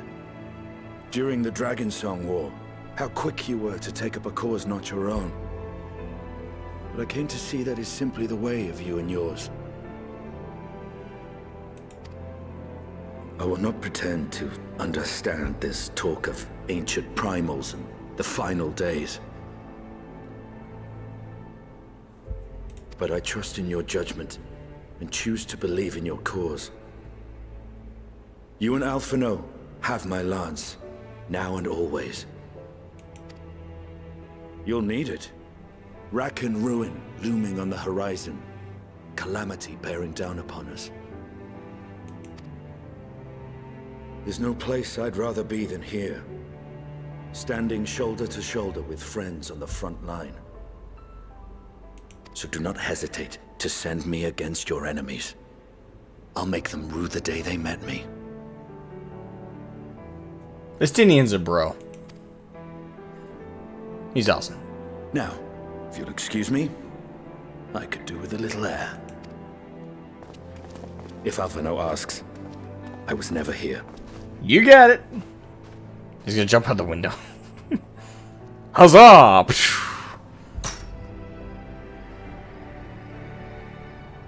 Until the morrow. Until the morrow, good sir.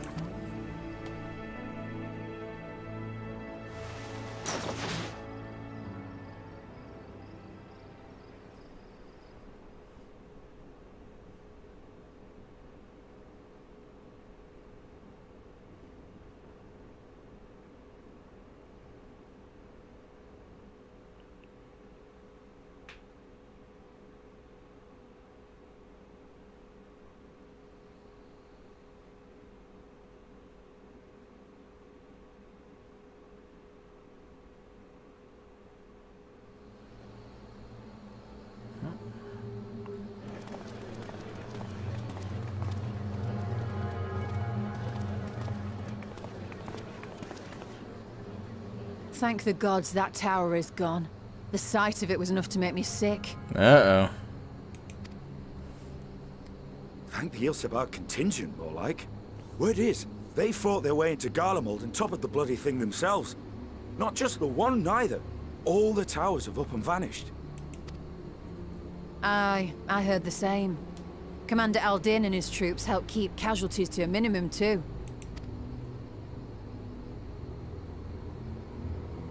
But is it true they brought back tempered Garlean soldiers?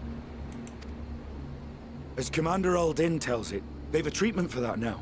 But don't you worry. Cured or not, they've no plans to bring them into the city proper. I see. Well, that's a relief then. I know we've brothers and sisters among the lot, but I can't say I'm eager to welcome them home.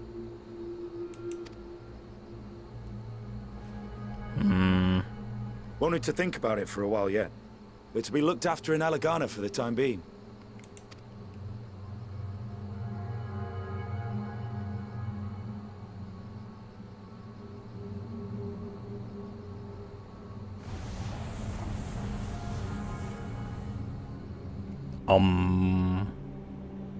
Questions are now raising in my burn. Meanwhile, in Ishgard. Uh-oh. No. Oh, crap. Are they gonna go through, like, all the major cities?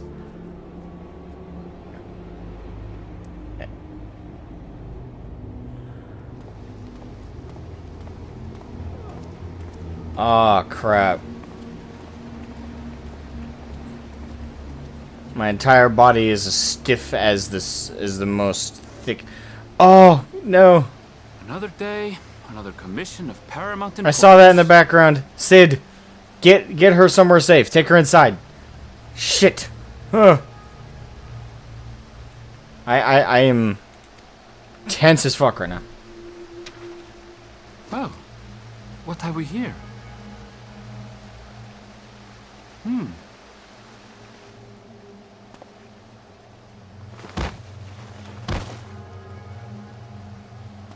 Hey, are you all right?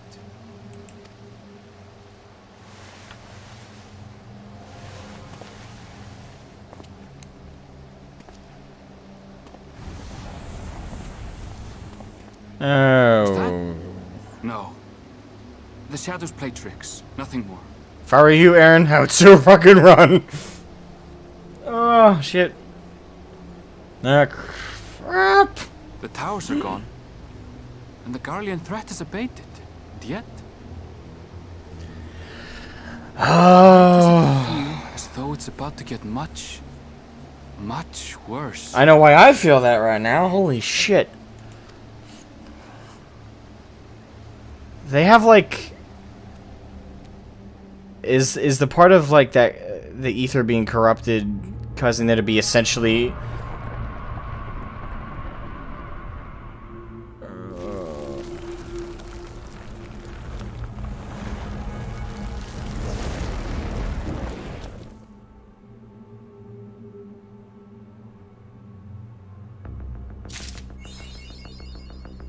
Oh, fuck.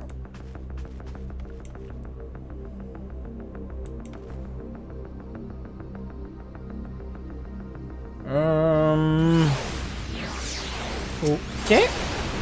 Skies of flint. Already? It's been like 12 hours since we well, in lore time, since we dealt with Zodiac, we're already seeing fucking hellfire? Oh, shit.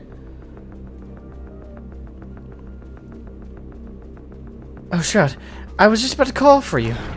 I'm afraid we received another call for assistance. This one comes from Radzatan. The others have assembled in the main hall to discuss the situation. You must join them at once.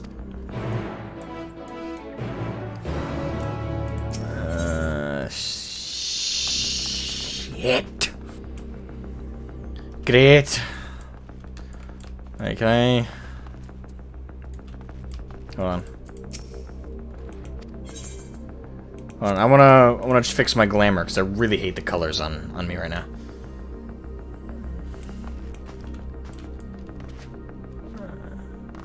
Yeah, I'm wondering if those guys are gonna act as like suicide bombers. Again, unintentionally, like something about them has just become corrupted. Hold on, let me apply the glamour plate that I want to grab. Apply. Boom.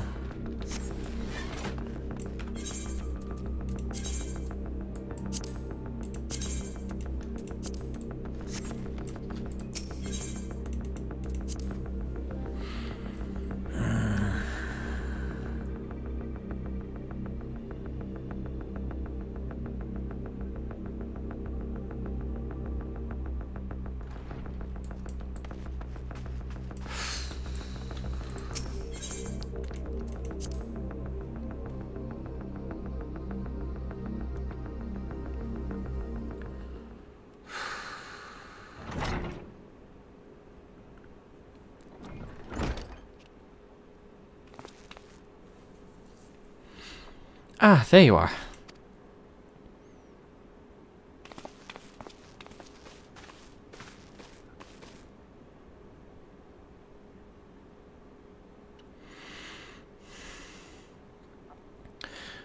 Our worst fears have come to pass. But moments ago we received grim tidings from our contact in Radzatan. Vile beasts have appeared as if out of nowhere, claiming one victim after the next. What's more, they say the very sky burns above them. Oh, fuck. Yeah, same beast we saw from the gameplay trailer, if I recall correctly. That's what I'm assuming. Good gods. Are the final days already upon us? Apparently. It would appear so. Sadly, that is all the information we have at present. No doubt the people of Radzatan are busy fighting for their lives. Then we must go at once. They need our help.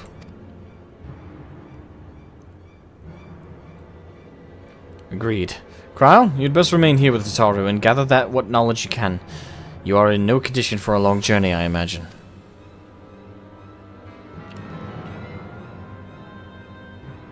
Very well. Similar phenomenon may have been observed elsewhere, and if so, we must know about it at once.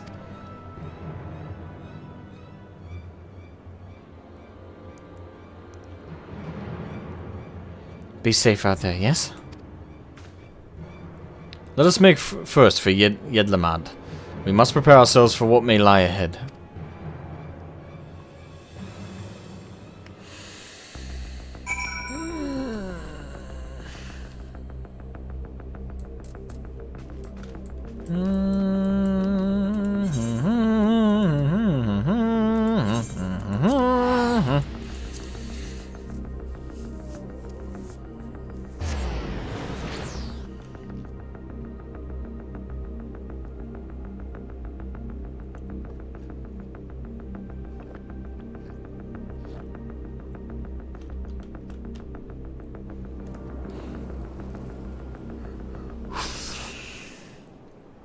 And lo, vile beasts did rise.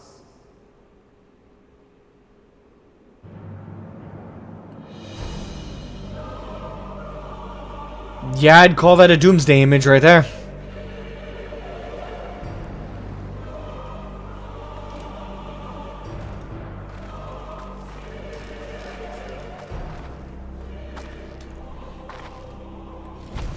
Leaving naught in their wake but blood and ash. Yep, so the beast we saw from the trailer. Sun scorches earth and boils seas. I like the designs. Sins ascend unto the heavens. 3 dooms to unmake all we were.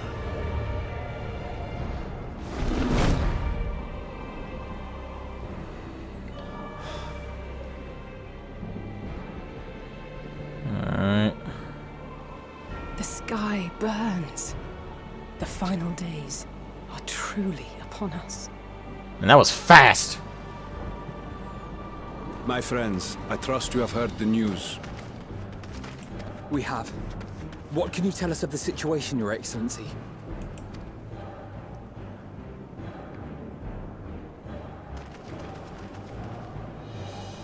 Last night, the Isle was rocked by tremors, and the earth itself cried out. Aloft, the heavens began to burn. From all about, unholy beasts, the likes of which we had never seen, came forth in fury and rage. No. To say they came forth would be inexact. The people of Radzat-Han themselves transformed into these baleful fiends. Yeah. So yeah, still kind of like suicide bombs, but not actual bombs. Though the phenomenon kind of was worse, observed actually. throughout our lands, the first creature, the largest and most dreadful of the lot, wrought havoc upon us here in our fair city. Because a bomb, it blows up, yes, and can cause great destruction, but it's over literally in a flash. The after effects, not so much, but the threat is gone after its initial burst.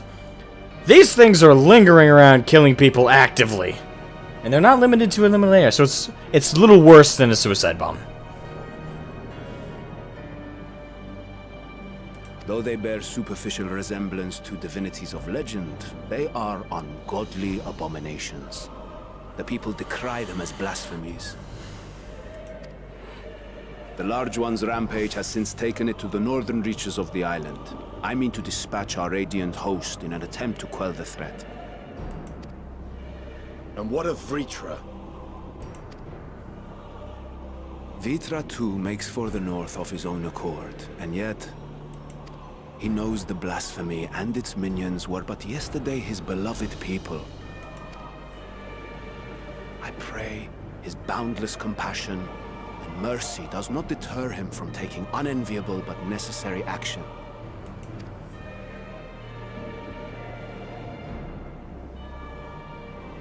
Understood. I ask that you allow us to aid you in quelling this threat. You would risk your lives to help us yet again? I have no words to express my gratitude. Our regiments approach the north from several directions, with a number of units set to depart from the docks of Yedlimad. They will make landfall in an area of dense jungle, where one can expect to encounter dangers even beyond the fell beasts we hunt. I leave you to your preparation. You will find me at the docks when you are ready to depart.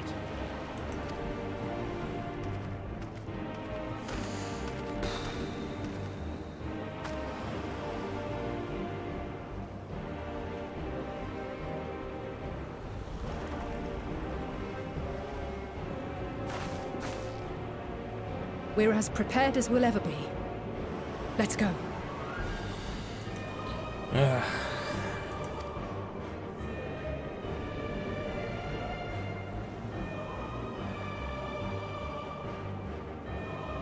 really hope nobody dies. Well, named characters. Specifically. Lots of people have already died. Just trying to... Can we please send the twins back? I mean, is there really... it's not that I don't believe they can handle themselves. They've proven that again and again. It's more like, why take the risk? Please. Oh, boy.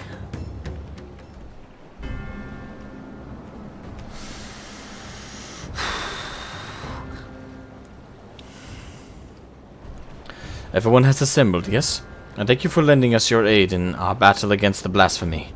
Let us review our plan of attack.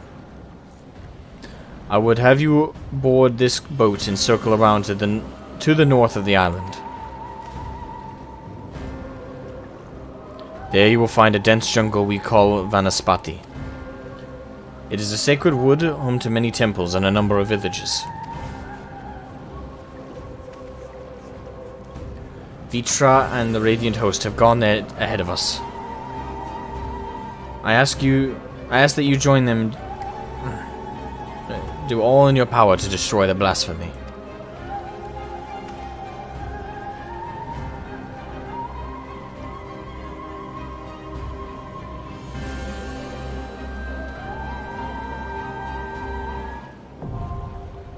Oh, it's a dungeon. Okay.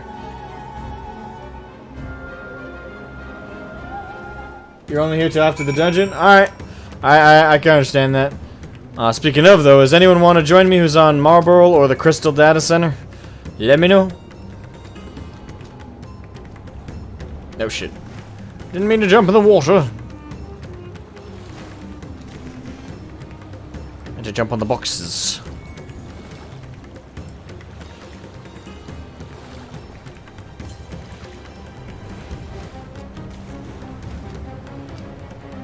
Look at the first 2 NPC at the start of the dungeon. At the start of the dungeon as in here, or at the start of the dungeon as in... like at the actual start of the dungeon.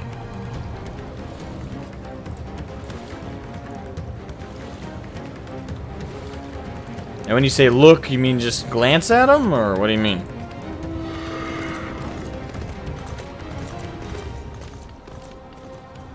You were, yeah, you know, go ahead and eat. Prioritize. Your survival is more important than my dungeon.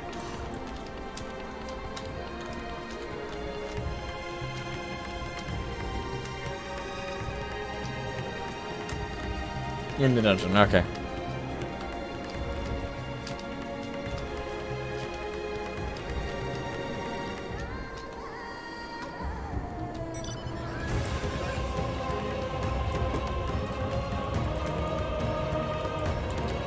Alright.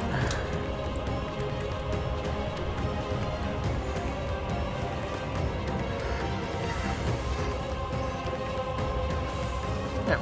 Anyone who wants to join, just send me a DM. Just send me a DM in game and I'll invite you to the party.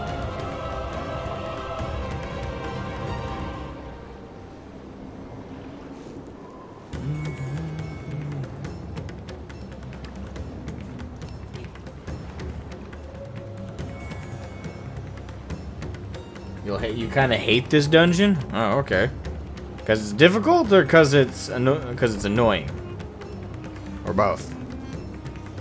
Oh, thank you, Lightning Lunatic, for the super chat, man. Thank you, very much for supporting me, the stream, and yeah, I much appreciate it. Thank you.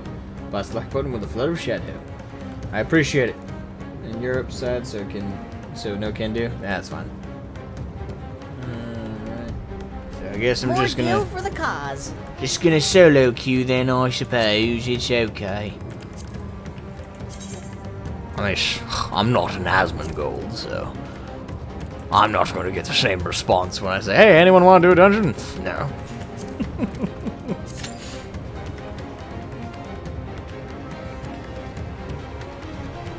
We'll just casually queue up. And it's current content, and I'm assuming most people are... who finished this main story are probably leveling an ult right now. Probably a tank or healer, so hopefully it's not going to be as long of a DPS queue as it was when the expansion first dropped. That'll be a nightmare. Not even in game? Yeah, that's fine. Solo queue it is! Not a big deal at all. Not an end of the world. Amazon Vampire Night Waifus. What?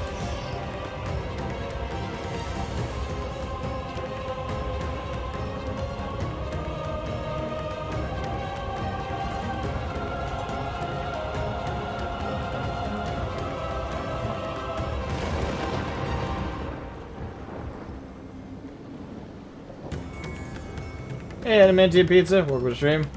I went through the with the trust the first time. It's better story-wise. I don't like the trust system though. If I can, I avoid doing the trust system. I like doing dungeons, I guess, the traditional way. Ah, okay. Wasn't sure what the Amazon part had to do in there.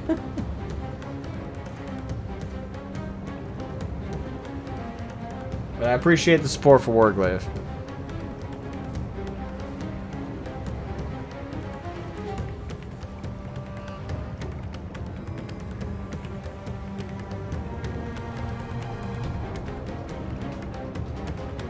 Yeah, just for a mage. Yeah. If this takes too long, I'll switch to doing the trust, but if I can, I prefer to run dungeons with people. Not only is it faster, but more effective. Louis Well, welcome to the stream. How you doing?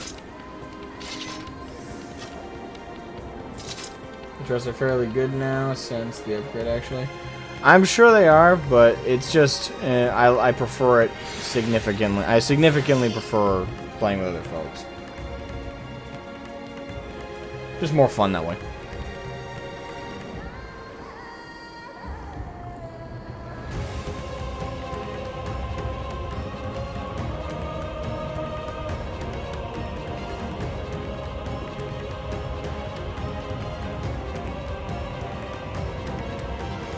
Well, the thing is, Amazon doesn't work though, because there's nothing Amazonian about the crypta or the Helsings.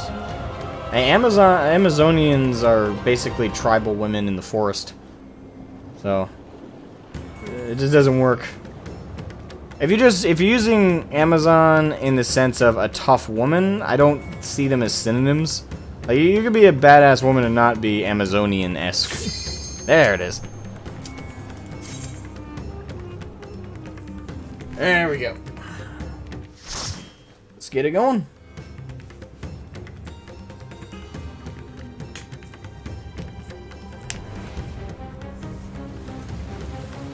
Vanaspati.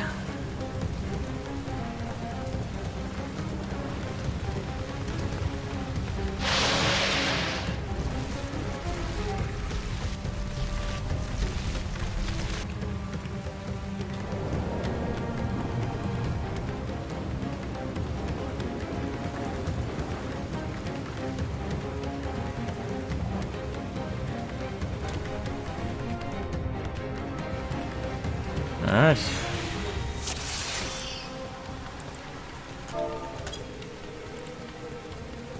Here we go.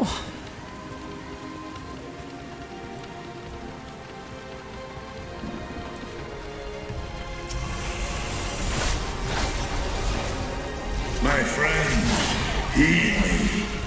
These are children of Stavner.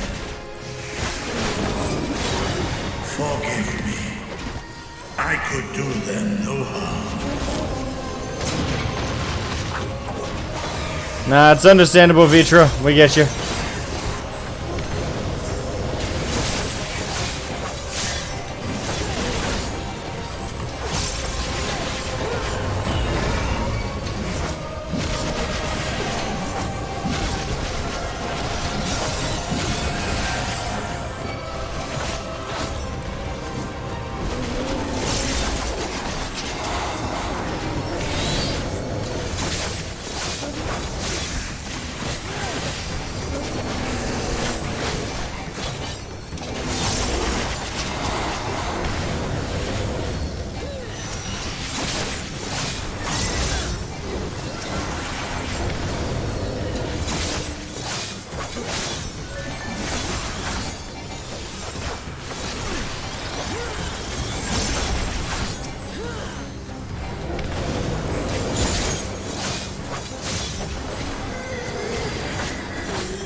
There we are. If this is the only way, I shall silence the beasts of the air. Pray continue onward.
Jesus Christ. I'm tense as hell.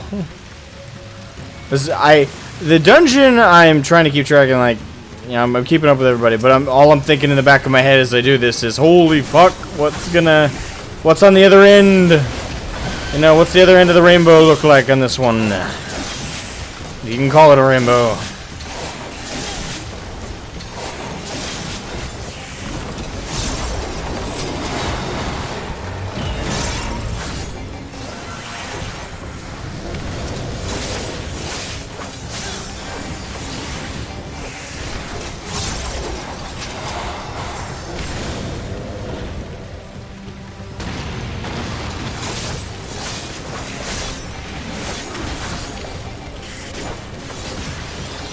Come on, you down, you fat fuck!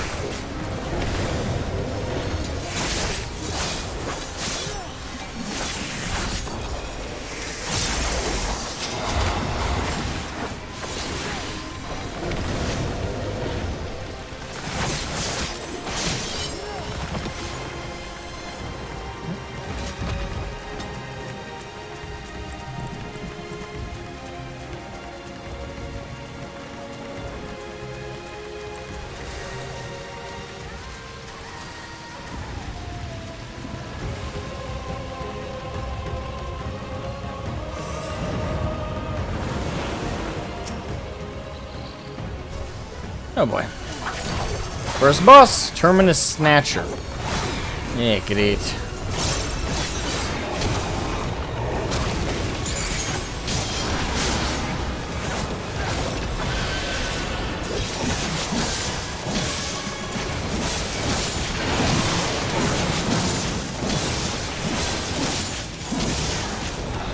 What the fuck? Oh shit.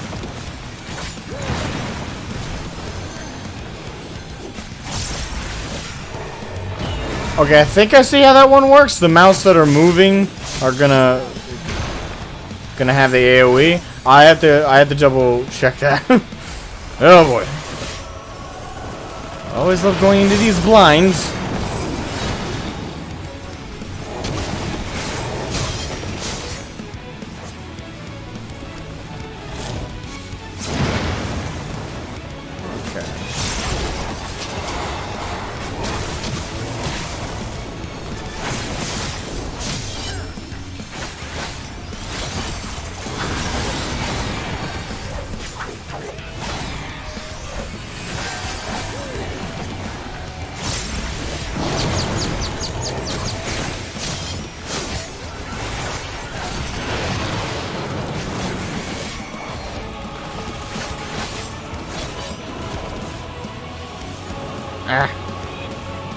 God, I hate abilities like that.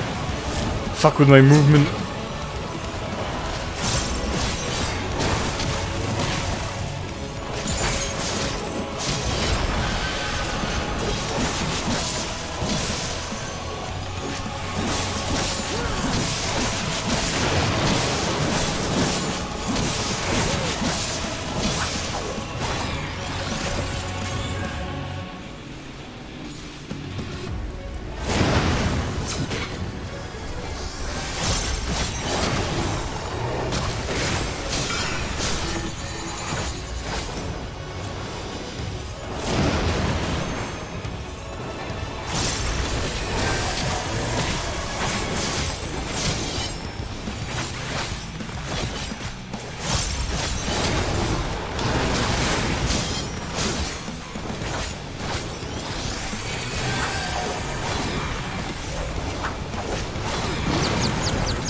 Ah, shit. That crap again.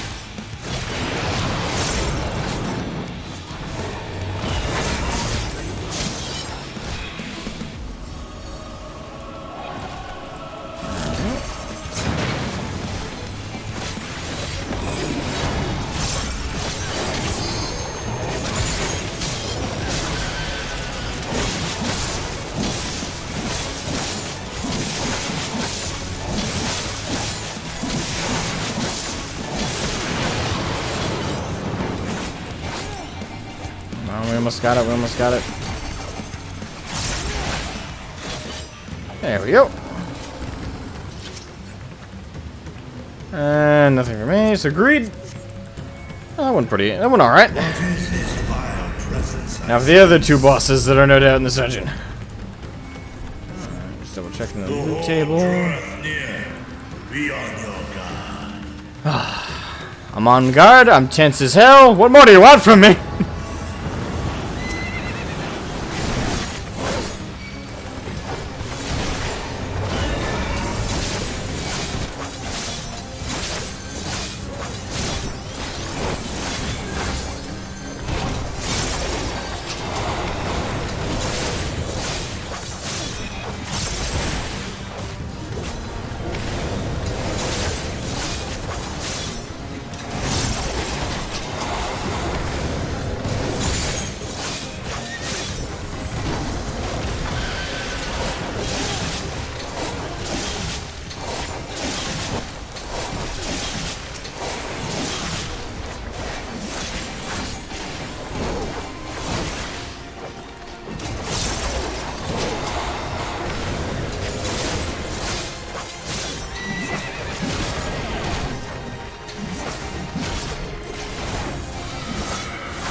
I love the design of these new enemies. They are really cool looking. Very good capture of dread and fear. A little bit of horror in there. Ugh.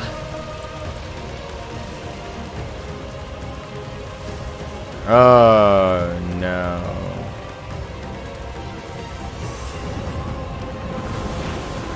Oh no. Oh, that is horrible.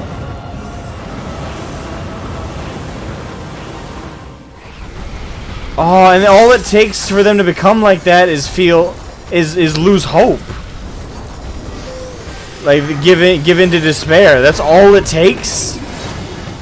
Oh my god, this is horrifying.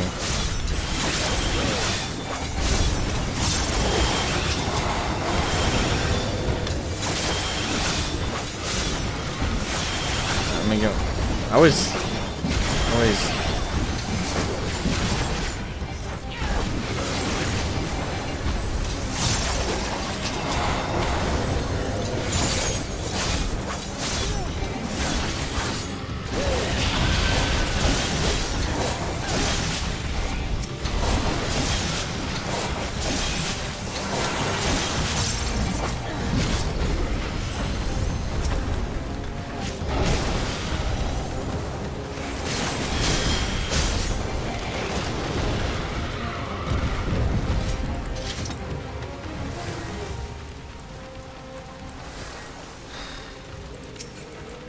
This is tense. I don't know if that's better. I just rolled need because I don't. I saw green.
Alright, second boss.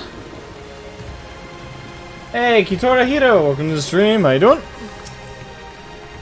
Alright.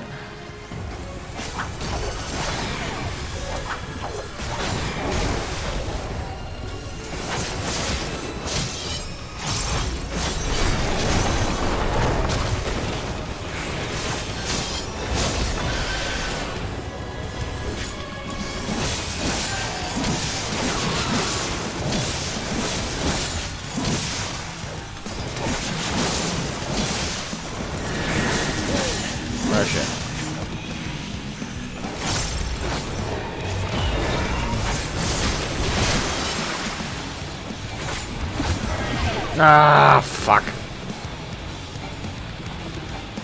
Christ, just my luck.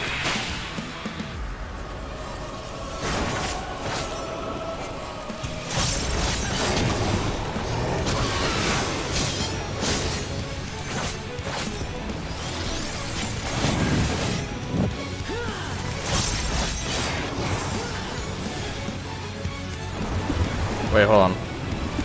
Oh, crap. Wait, I got to the bubble before he did, though. Wait, what? Why didn't... Maybe I didn't touch it. Maybe I didn't get close enough. Alright, next time.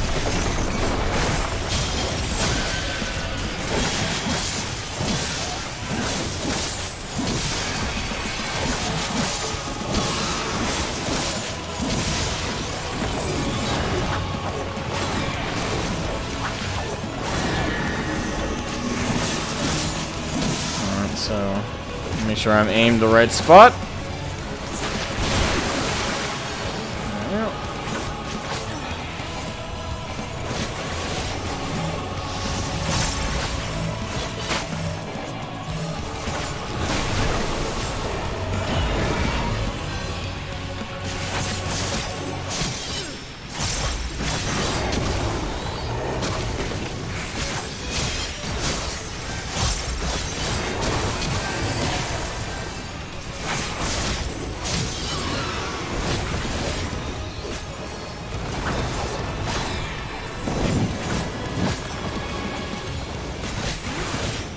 Alright, get me in the bubble.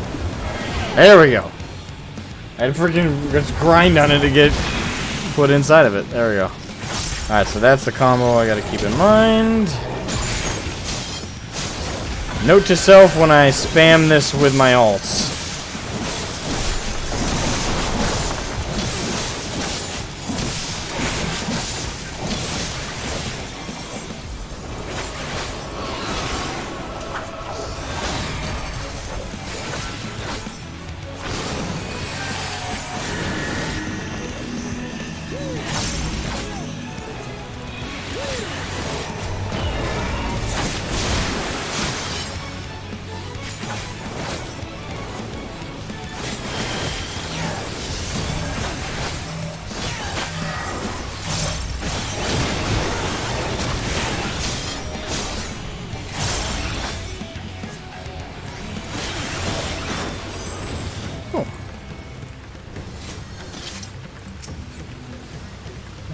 No.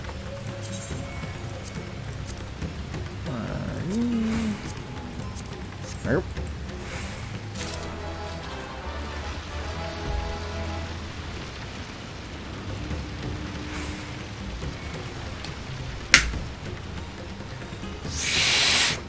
This dungeon was so unexpected. I mean, the dungeon did kind of come up in a weird spot. Like, I was expecting, like, some questing with, like, the Doomsday area, not a dungeon.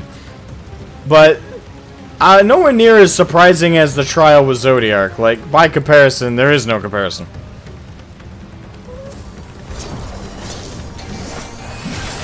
Alright, Death's Design, before I forget again.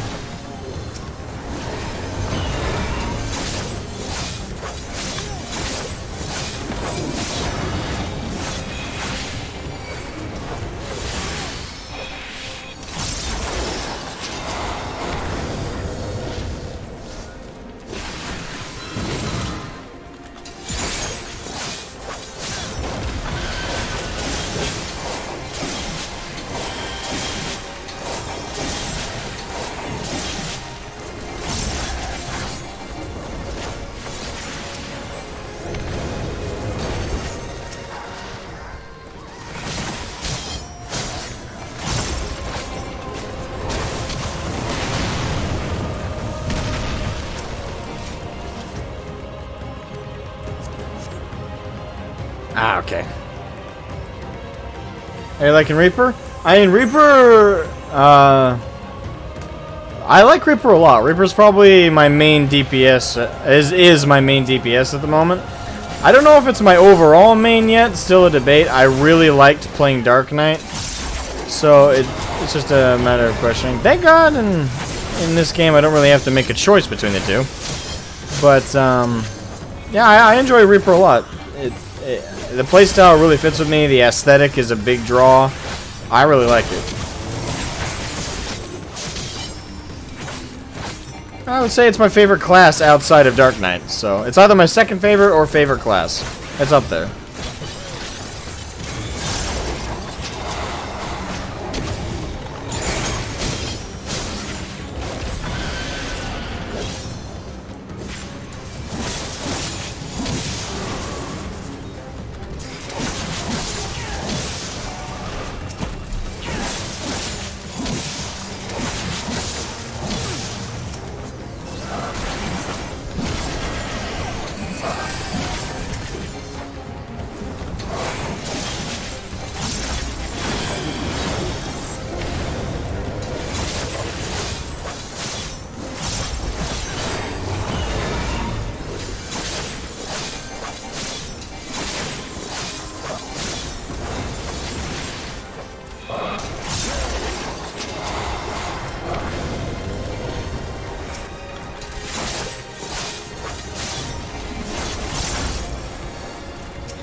Welcome Ghidorah to the stream, how you doing?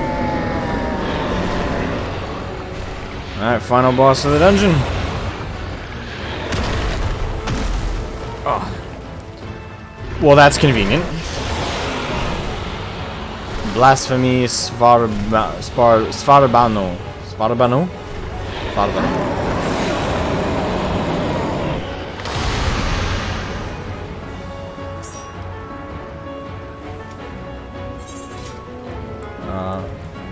Of course, they went on ahead of me. Thanks. Okay. Oh shit.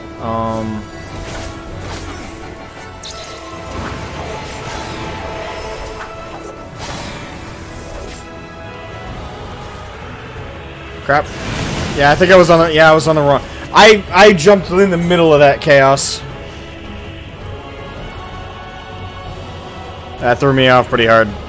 But it looks like me and the healer both died, so it's not like we were alone. Maybe next time, wait for the whole party to be ready, jackasses. Sorry. Sorry, a part of me found that irritating.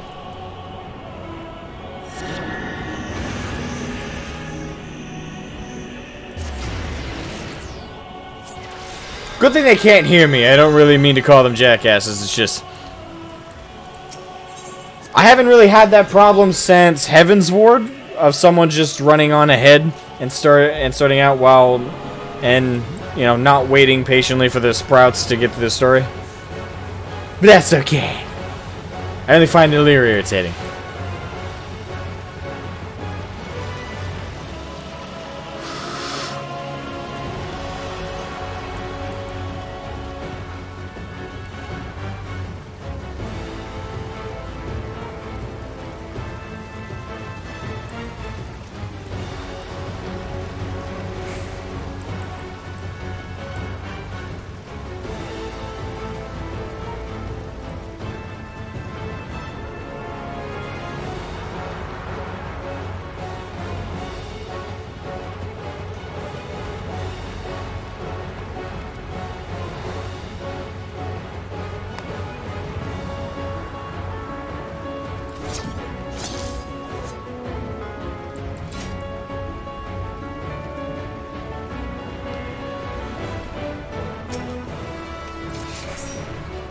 And here we go. This time I'm actually involved.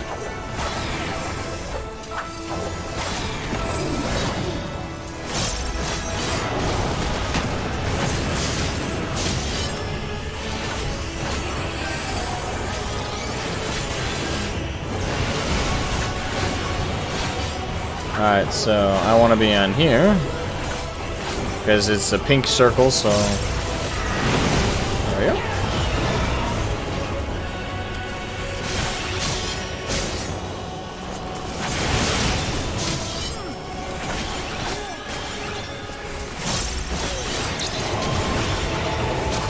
Alright, so I want to be over here.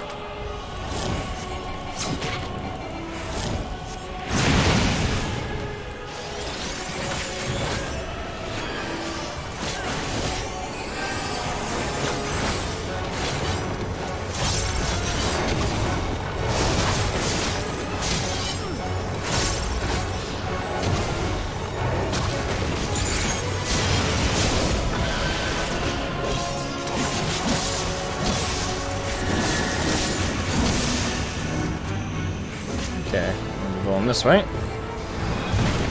There we go.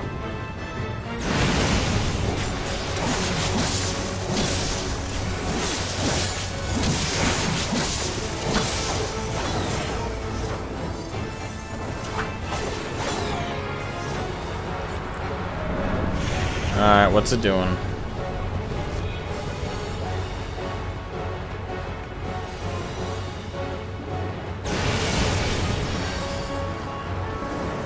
Right here.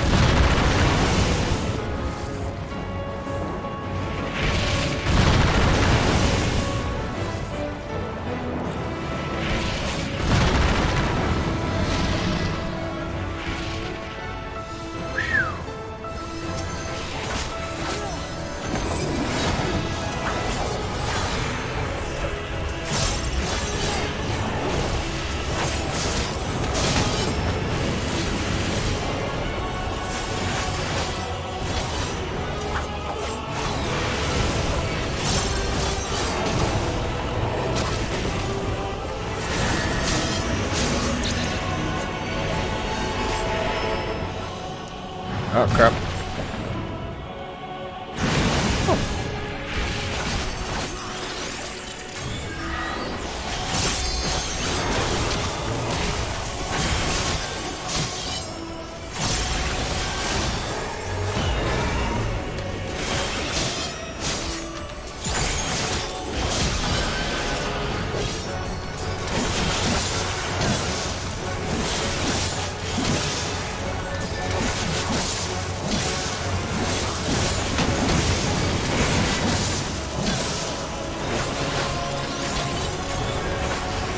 Come on, fucking go down!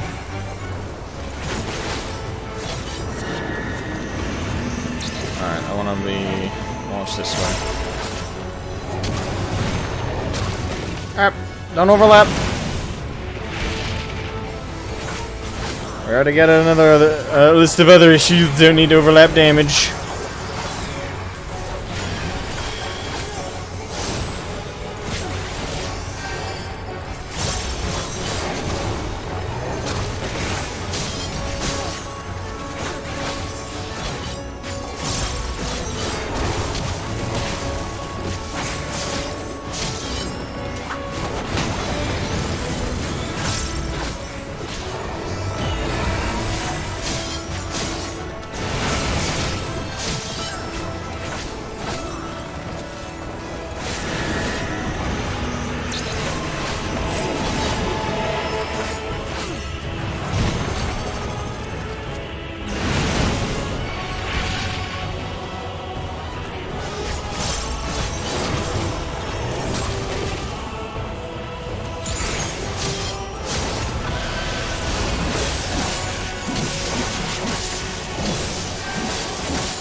That would have been a good time to use LB.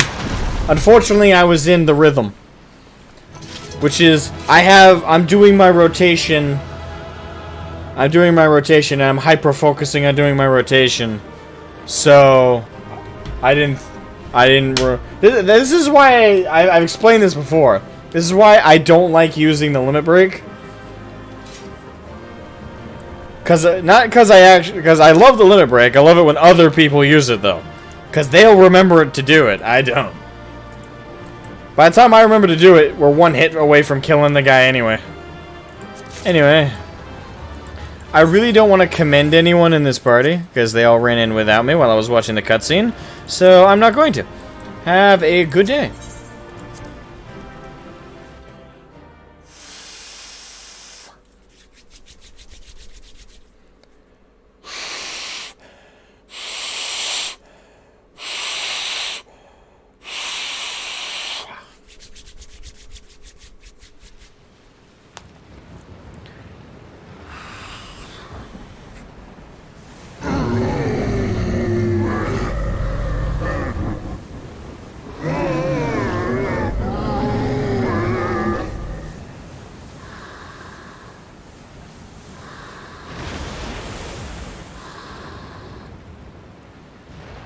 As I feared.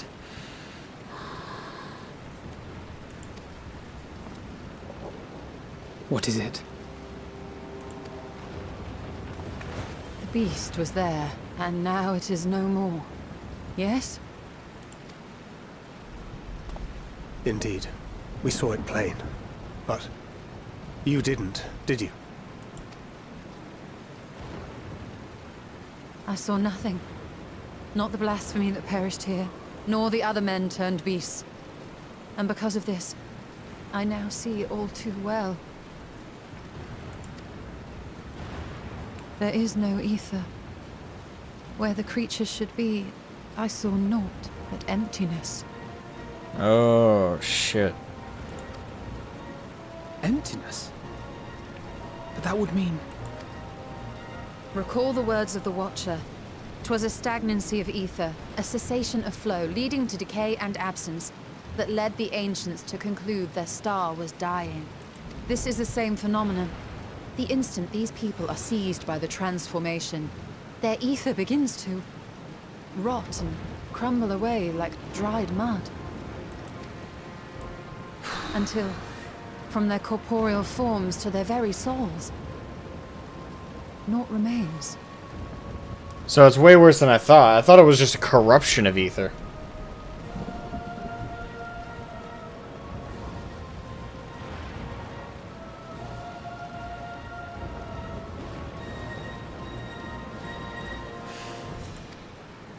But the beast spoke with its dying breath. Surely at least a sliver of the man it was endured.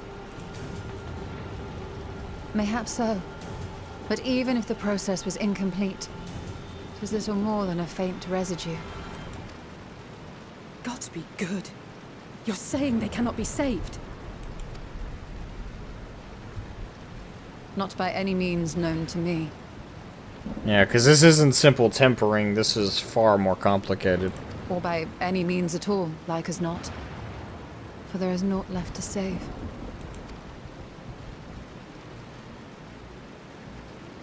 They return not even to the ethereal sea.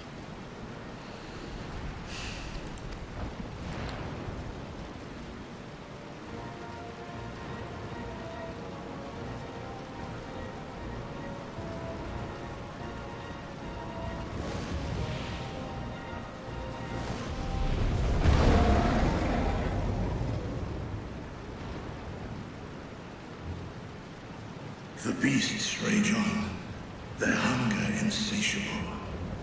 Even deprived of their master, they perpetuate his legacy of hate.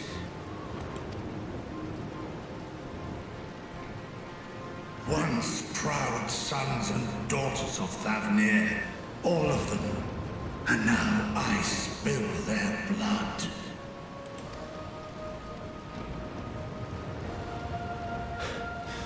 Vitra, my friends, I am heartened to see you safe.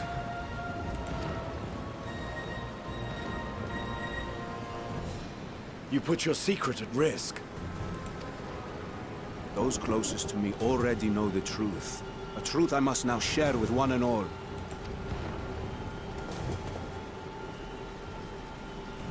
Vitra, calamity has come to Radzatan.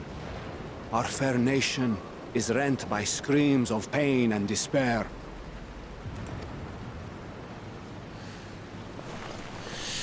More than ever, we require a strong leader to shepherd us through the storm. Reveal your true self to our people, Vitra, and guide us to salvation. What madness is this, One? Thou dost forget thyself. Were we to reveal our duplicity, it would do naught but foster confusion and chaos. Nay, I shall remain the Sarchap's loyal ally, and do battle with the beasts. Easing hearts and leading the people to safety is thy task, and thine alone.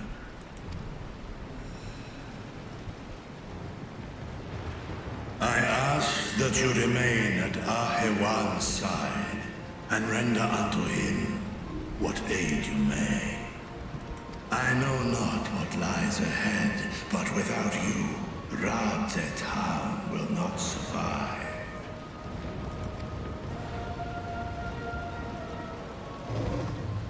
Take me with you. I am as at home fighting in the air as I am on land. Take me with you. Now he's riding him. Alright, I was wondering when that was going to start. Are my words unclear? I require no assistance. Thy place is at Ahewan's side. Estinian, here.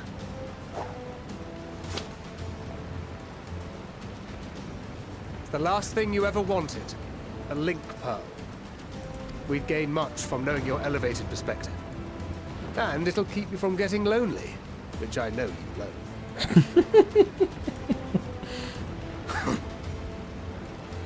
You heard the man. Seems I'm coming with you after all.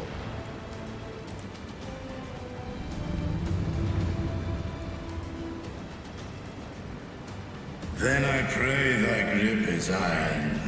Be it on thy head if thou dost chance to fall.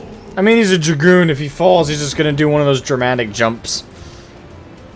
Fair enough. Now, shall we?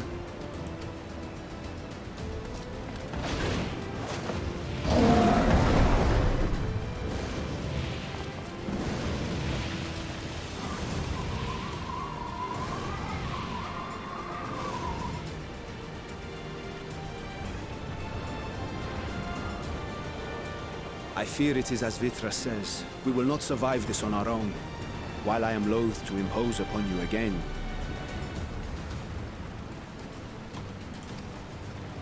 I would insist if you did not. 'Tis the very reason we have come.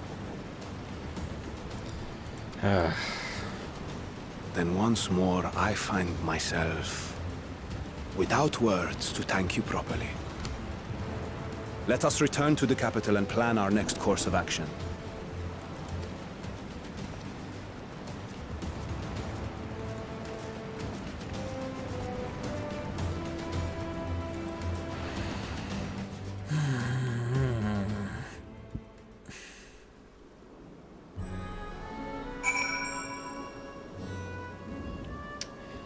Welcome, Mistra, to the stream. How you doing? Game is so good? Yes. But that goes without saying at this point. Okay, so we've gotten a little further there. Oh, God. Oh.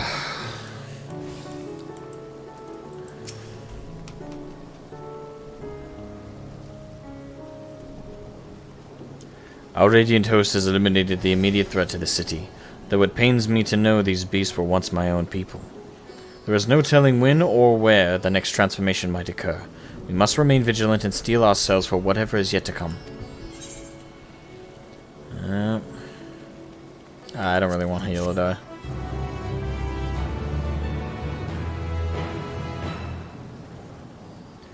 You may now enter Venispati with your party of NPC avatars. To make use of this feature, open the... Okay. Yeah. Forgive me, my friends, but I must return to Magaduta for the time being. There, I can better manage the crisis and dispatch my troops as the situation demands. In that case, we shall carry on out an investigation of our own here in the city. Mayhap the residents can tell us more about the first of the transformations, and the conditions under which it occurred. If we can ascertain what exactly triggered these tragic events, it may give us some insight as to the possible solution. Time is of the essence. Let us split up into 3 groups that we may cover more ground. Alice and I will see to the Paxus path. Thancred and Shula pray make for Dharma. I leave Arthur to Graha a new shroud. Any information you can gather on the first blasphemy or the manifestation of the final days here in the city would be most grateful or helpful. When we have completed our respective inquiries, let us reconvene in front of Megaduta, that we might share what we've learned with the Satrap.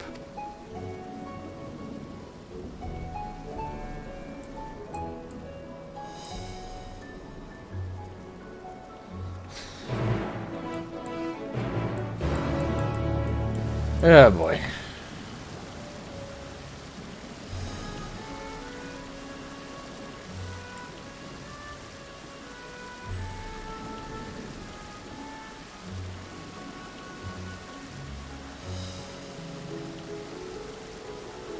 Race Ogre, lawful neutral, Nidhogg, neutral evil. Wouldn't really call Nidhogg neutral evil.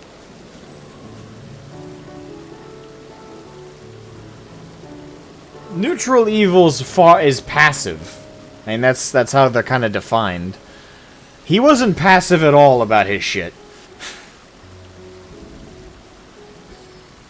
He wasn't chaotic evil. I think he would just be considered. Actually, thing is, depending on your perspective, he's not even on the evil spectrum of like the D&D alignment chart. I think if overarchingly we'd say for Nidhogg, especially with how much of his anger was related to the betrayal of the Elizin and that stuff, I would say lawful neutral to lawful evil. One of the two. I'm leaning more to lawful evil because of his absolute adherence to want to destroy everything. But the betrayal aspect, it brings it to like a lawful degree. So yeah, I'd say lawful evil. Lawful neutral to lawful evil. One of the two. More so lawful evil given his actions. But all of it was in the name of the betrayal he felt from humanity. Or humankind, which includes mostly Elizins. By the looks of it. D&D terms, I wouldn't say it's passive to be neutral evil. I would say it's definitely passive, as it's just selfish evil. Well, that's the thing. It's debatable, but I would say neutral evil is more passive. Not necessarily passive in the sense that the evil's not doing anything actively, but passive in the sense of it's how animated it is. Typically, when we talk about like the D&D alignments, true neutral is probably the most passive in both the sense of like actual activity, but also in the sense that I'm talking, which is, you know, their involvement in things. True neutral, you know, they don't really get involved at all. I would say a lot of the NPC characters in D&D campaigns often represent, unintentionally, but often represent the true neutral. From there is where we like build off of. Lawful neutral is, again, another passive form, but there's still involvement there because they have a care for the law and a focus on it. And from there, you know, let's skip all the way to lawful evil. In the lawful evil, which is again more what he represents, it's still animated, it's still focused, and there's activity going on. He was very selfish. He went against wishes of his brood and anyone else not agreeing with him and his enemy. Yes, but that's not.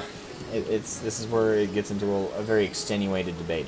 The reason that I'm just gonna explain that I'm just sticking with I don't agree that it's neutral evil. I'll just leave it at that. I don't agree with that. I'm not saying you're wrong. From where you're coming from, I'm sure you're right. But from my understanding of the D&D alignments, I just don't agree that you can describe Nidhogg as. I don't think you can describe him that way. That's just me. Neutral evil. It's far more of a. I would describe neutral evil as basically an opportunist, like someone who's not active, who's not really getting too involved necessarily. I'm not saying like they're completely passive, but they're waiting for an opportunity. There's more passivity with neutral evil.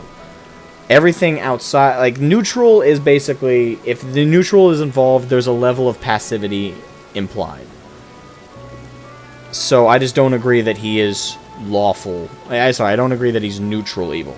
Lawful evil or lawful neutral, I'd agree to that, but pretty much not, the more I think about it, definitely not lawful neutral. So pretty much just lawful evil. That's where he's coming from. He's active, he's animated, and his biggest motivator is the betrayal aspect, or, you know, in this case, the law representation being that agreements, that agreement and that stature of, like, okay, this is like our relationship, and the other side broke the law of that relationship, if you will.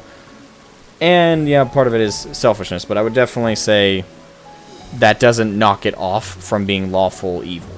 So I'm just sticking with that. I just, for me, I see the neutral part of the alignment being having a level of passivity, being more opportunistic.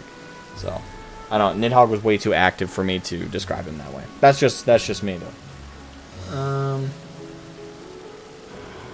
Man, my hands are so cold. Oh, I can't feel the tips of my fingers right now.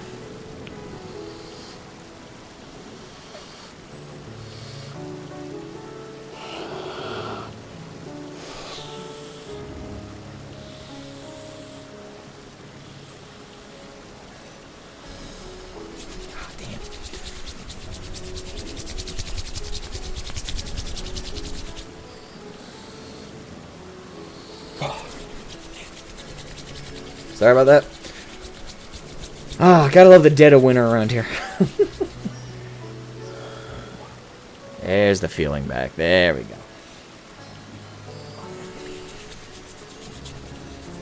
Yeah, it's 10 degrees outside and very, very greatly heated in here. Most of the heat in my room right now is coming from the lamp that the studio lamp I have right above, right past my monitors that's glaring at me.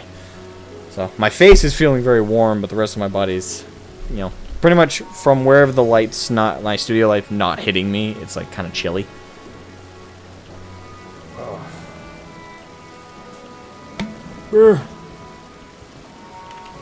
Alright, I gotta run to the bathroom, then we're gonna do this. And I don't have much longer, because again, I got a lot of stuff I gotta do tonight. Christmas coming, like, right up. I don't have a ton of time, so I'm gonna push it a little bit more. We're gonna see if we can get through this quest line and I think that'll be a good stopping point. But I'm gonna run to the bathroom, I'm gonna come back, we're gonna finish this, and then I might have to call it a night. Or I'm gonna push it as far as I can, but there's plenty I gotta do tonight, and it's holiday season. Busy, busy, busy.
Okie dokie, okie dokie, okie dokie.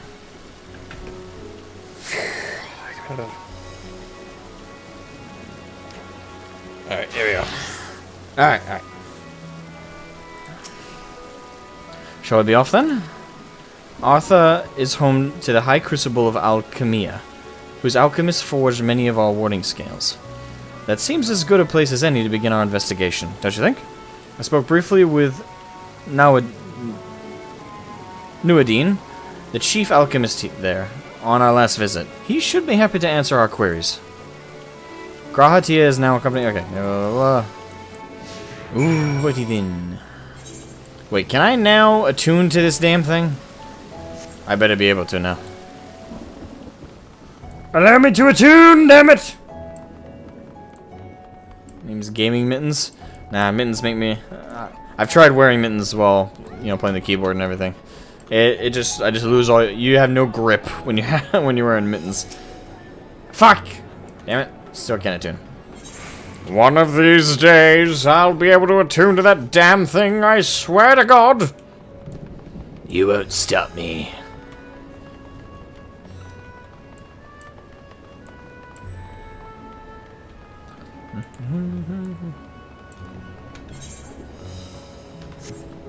Ooh. That's pretty. Oh, there. Hello.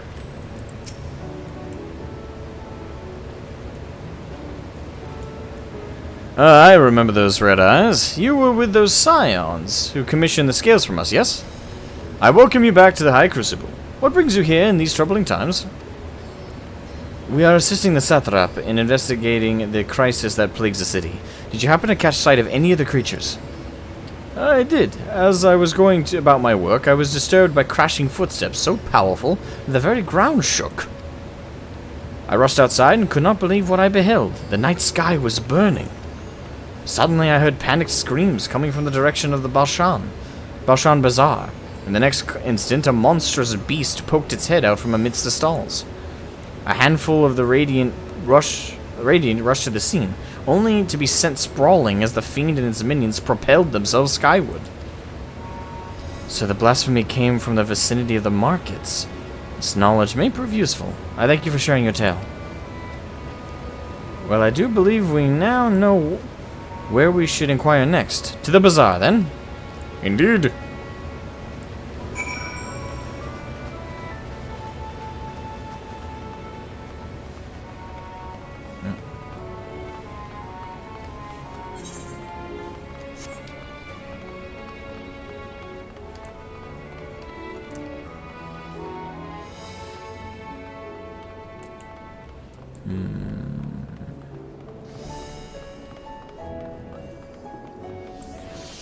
It's good to see so many players in the game right now.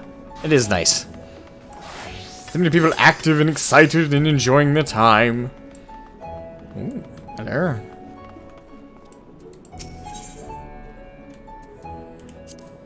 So this is the Thavnarian weave. I must say, it bears a resemblance to the traditional fabrics of Corvos. Small wonder. Really, given that it's just across the water. Not that I'm much of an expert in Corvosi culture, of course. I've not had the occasion to visit my ancestral home since coming to Charlian, and like as not, I will never reside there again. That said, in recent days, I felt more acutely aware of my heritage, and grateful for it. It is thanks to my forebears that I inherited the royal eye, and with it, the wisdom of ancient Alag. And so, well, I simply hope that my countrymen are safe, and one day, when this calamity is but a memory, I would like to see Corvos again, if only once.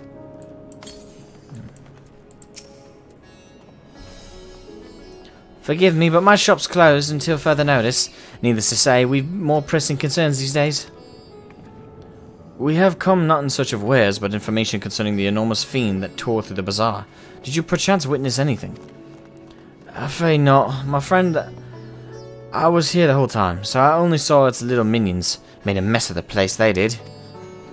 Well, that was all going on. The great big one tore through the west side of the bazaar. You'd better have a look. You'd have better luck asking there. Allah. Right, that's a one person down.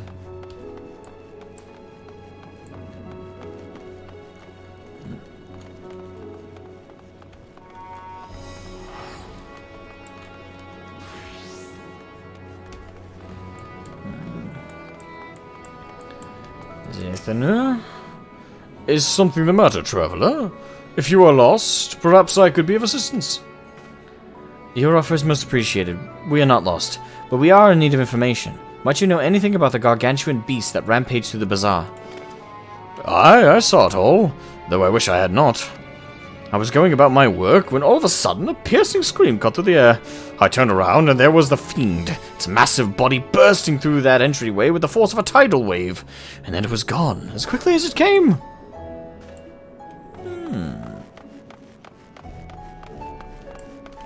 This Aether is your home one now? Oh, really?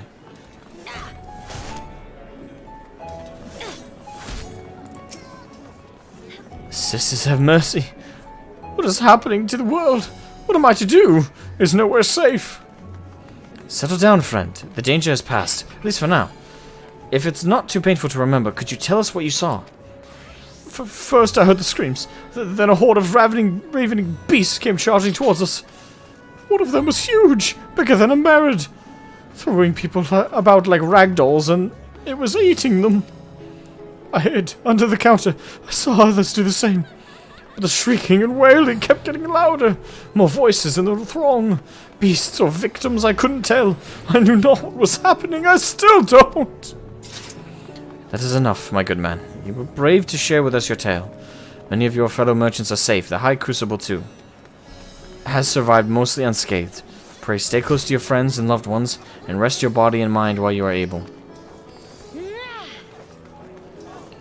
I suspect that is the most we can expect the people here to tell us. I think it best that we find a place outside the bazaar. Where we might rest and review our findings.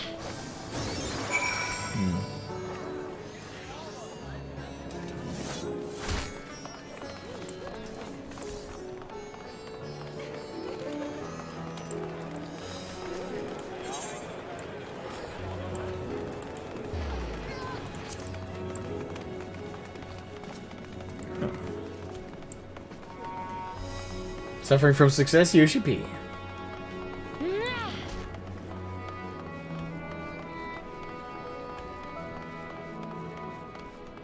Here we are. Judging by their accounts, the transformation had already occurred by the time the beast reached the bazaar. It tore through the west side of the bazaar and headed towards the Aetherite Plaza. In other words, the blasphemy may have first appeared in this vicinity. That being the case, the people in the Mehan can surely tell us more.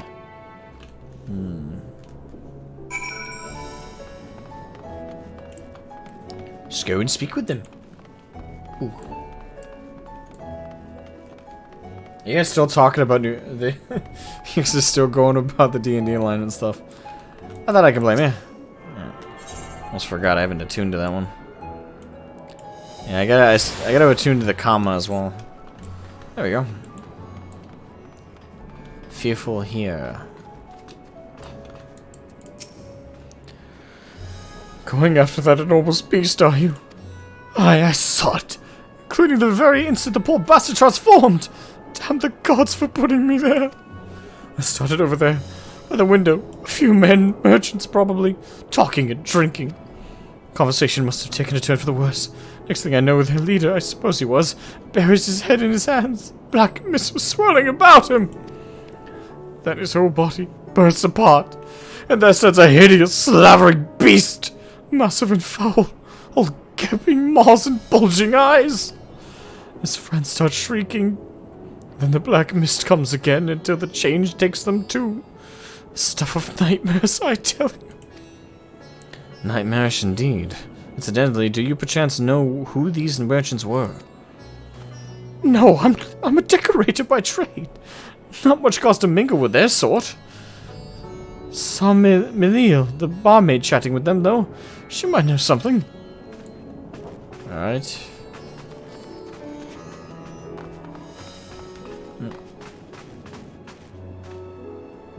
Ah. No, wait.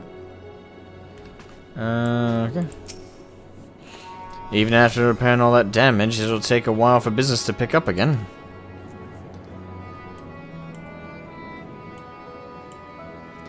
You mean the blasphemy?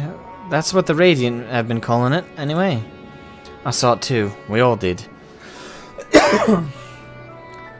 I was standing here at the center as Merid poured me a drink, when suddenly there came this dreadful sound like a pained, angry groan.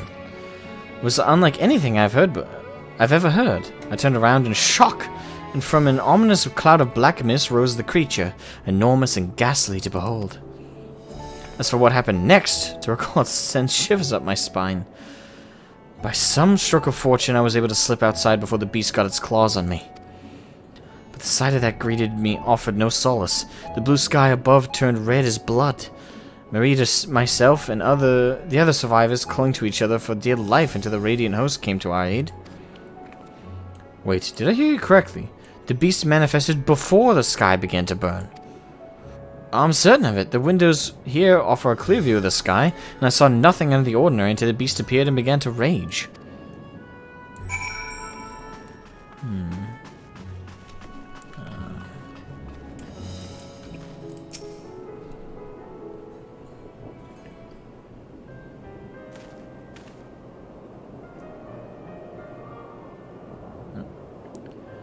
Oh, hello there. Welcome to Merid's Mian. What can we get you? We have come not for libations, but rather for information. Are you Melil? Yes? We are investigating the so-called blasphemy on the satrap's behalf. We hear it was one of your customers, a merchant, that first underwent the transformation. What can you tell us about him? He was something of a regular here, especially of late. Kazal was his name.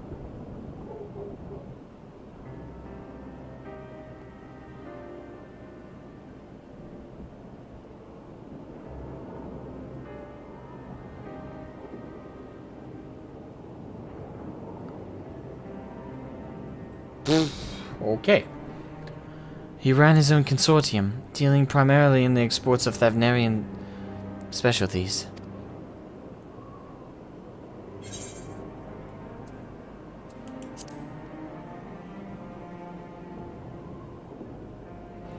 Yes, the names ring a bell. Didn't you meet them both on your first trip to... Yeah, we did. Feels weird. If I recall correctly, Kazal ran a trading operation in Yedlamad, and it was there that you made Matsia's acquaintance. Yeah. Yes, that is the same Kazal, no doubt. A rather successful man from what I gather. That said, it was clear that he had fallen on hard times of late. Those ghastly towers popping up everywhere cannot have been good for business. Even now, with the towers gone, the collapse of the Empire has led to all sorts of problems elsewhere. The market for luxuries is surely not what it once was. Trying times for the head of the trading consortium, indeed. Kazal was a compassionate man. Even as his own business suffered, he did what he could to provide for the artisans, fishermen, and many others who counted on him to sell their wares.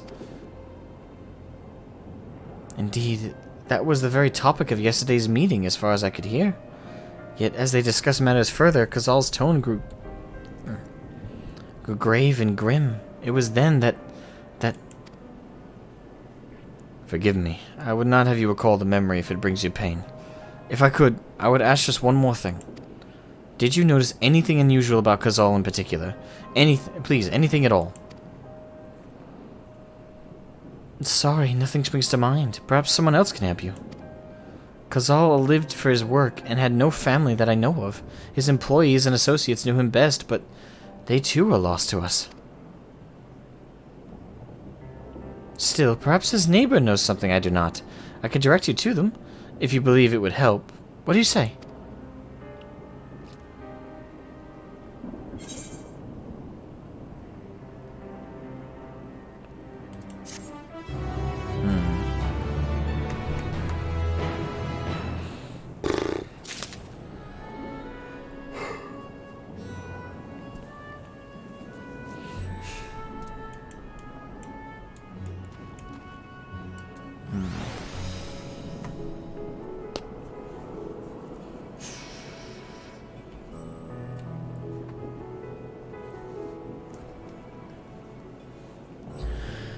It's not a great place to start, but it's a place to stop.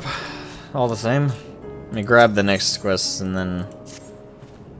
Kazal made his home in Kama, a nearby residential area. From what I gather, Kazal lived there since childhood and was known throughout the neighborhood. Kama. The name is new to me. How do we get there? I'll write down some directions.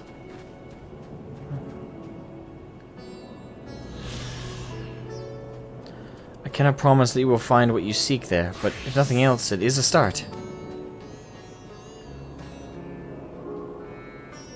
Come, let's see where this lead takes us. Gratia is now accompanying. Okay. Crap. I can't abandon the quest while he's accompanying me. Alright, we'll do this one first, because I'm being accompanied. 'Cause I have to. Damn it. It's not too much of a harm to push it another 10-15 minutes. Let's see, after leaving the man... Okay, so this is just directions. I got a map!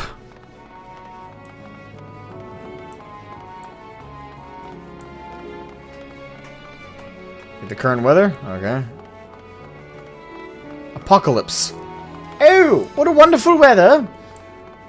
So, what's the forecast for this week, Dave? Let's see. Well, on Monday we'll have strong humidity on the side of some massive amounts of apocalypse. But as you can see with this wavelength, the apocalypse will last another good few hours to go at the very least. But then at this weekend we have a dreadful Ragnarok apocalypse. Oh yes, we're gonna get some strong winds there, Dave. Oh, good God.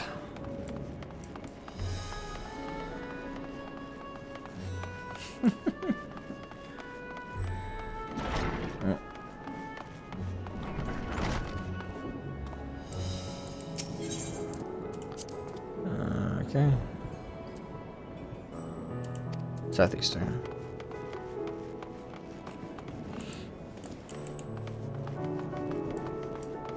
Can't abandon Graha? Well, I can't. Like, I genuinely can't. Like, I have to keep going. I don't think I need directions. Like, I think it's pretty straight shot from here. It's just across the bridge. Yeah. If some of you are heading out right now, I hope you all have a wonderful evening, night, all that. And if I don't see you guys before Christmas, I hope you guys enjoy your holidays and Christmas season. Hope you all have a wonderful time with family and friends. I'm still going for another... I'm just going until I no longer have to escort Graha around.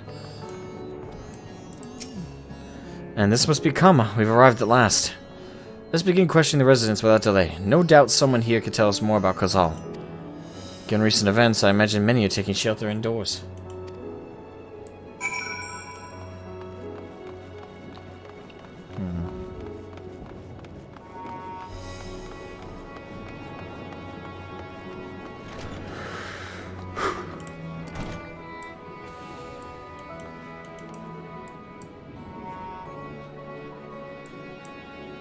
Okay, one more time. And turn. Alright, just gonna see what's around this corner.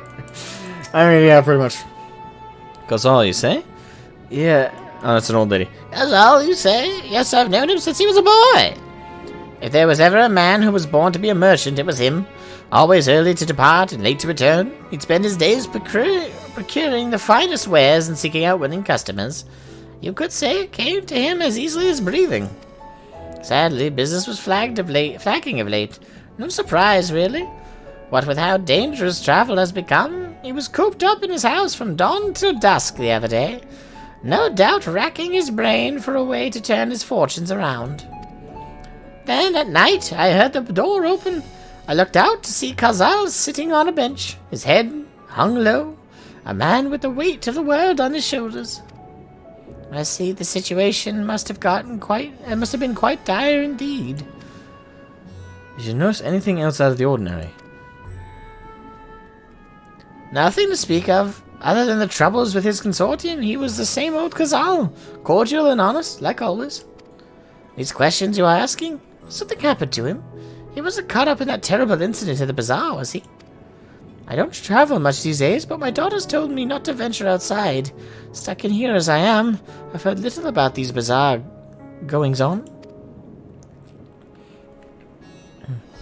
Rest assured, the city is safe for now, but the situation may change without warning. I urge you, stay close to your daughter, and be prepared to take refuge should the Satrap order it. Alright, and before I forget, let's grab the other Ethernet. Alright. You too, huh?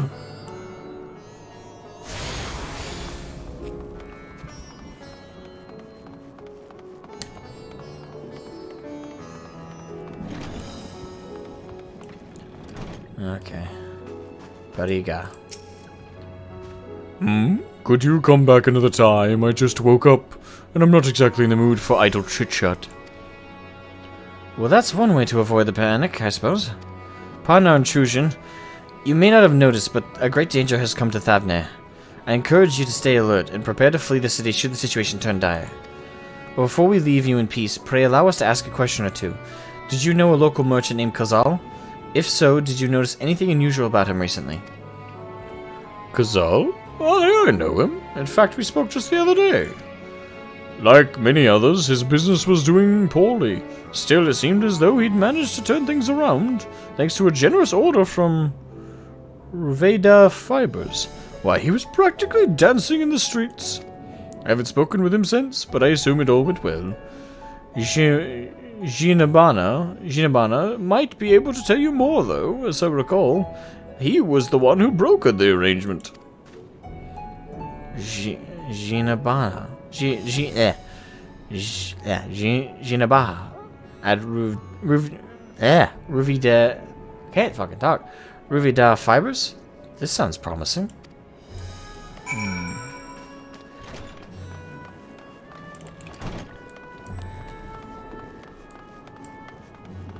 Hey Kiwi, welcome back.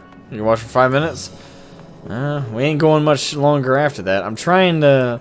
I don't want to leave off on a mission where I'm escorting with somebody, so I'm just doing... I'm doing everything I can until we no longer need to escort Graha around. Yeah. Then I gotta hop off and get some stuff done tonight. Busy, busy, busy, busy, busy, busy, busy.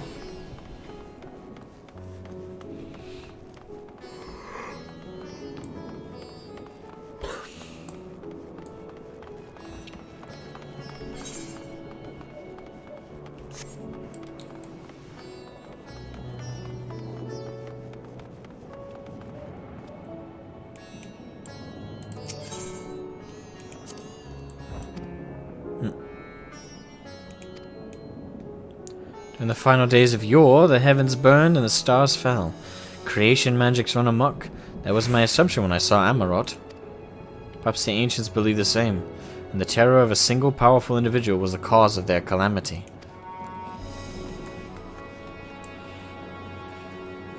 And yet those self-same horrors may manifest themselves before our eyes. What could it be that sets the heavens aflame and turns ordinary men into beasts?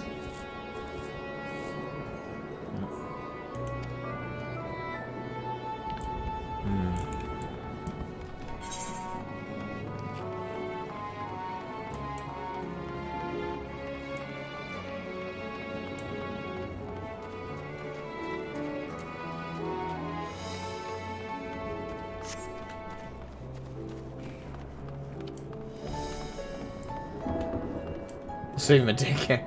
Hey, Tim Bowman.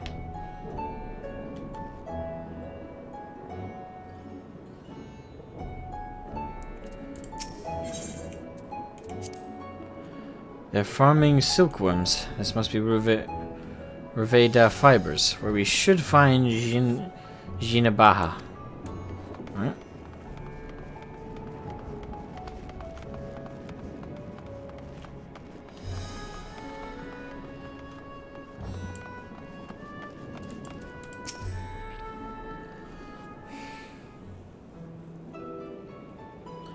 And hurry, I say. There's no time to waste.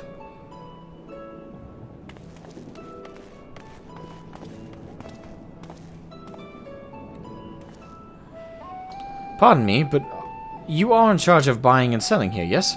We have a few questions that we'd like to... I'm sorry, but I simply don't have time to chat.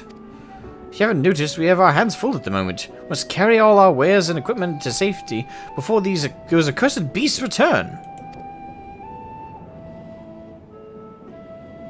In that case, might we be of assistance? Perhaps we could speak when the job is done. Very well. You can start by helping us move our equipment. Ask the others where to put it. What to put where.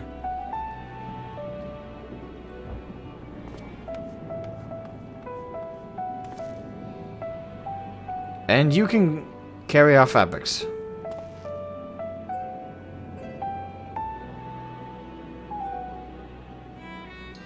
Go through that door and speak with Kamala. She'll tell you the rest. Remember, those textiles are our livelihood. Handle them with care.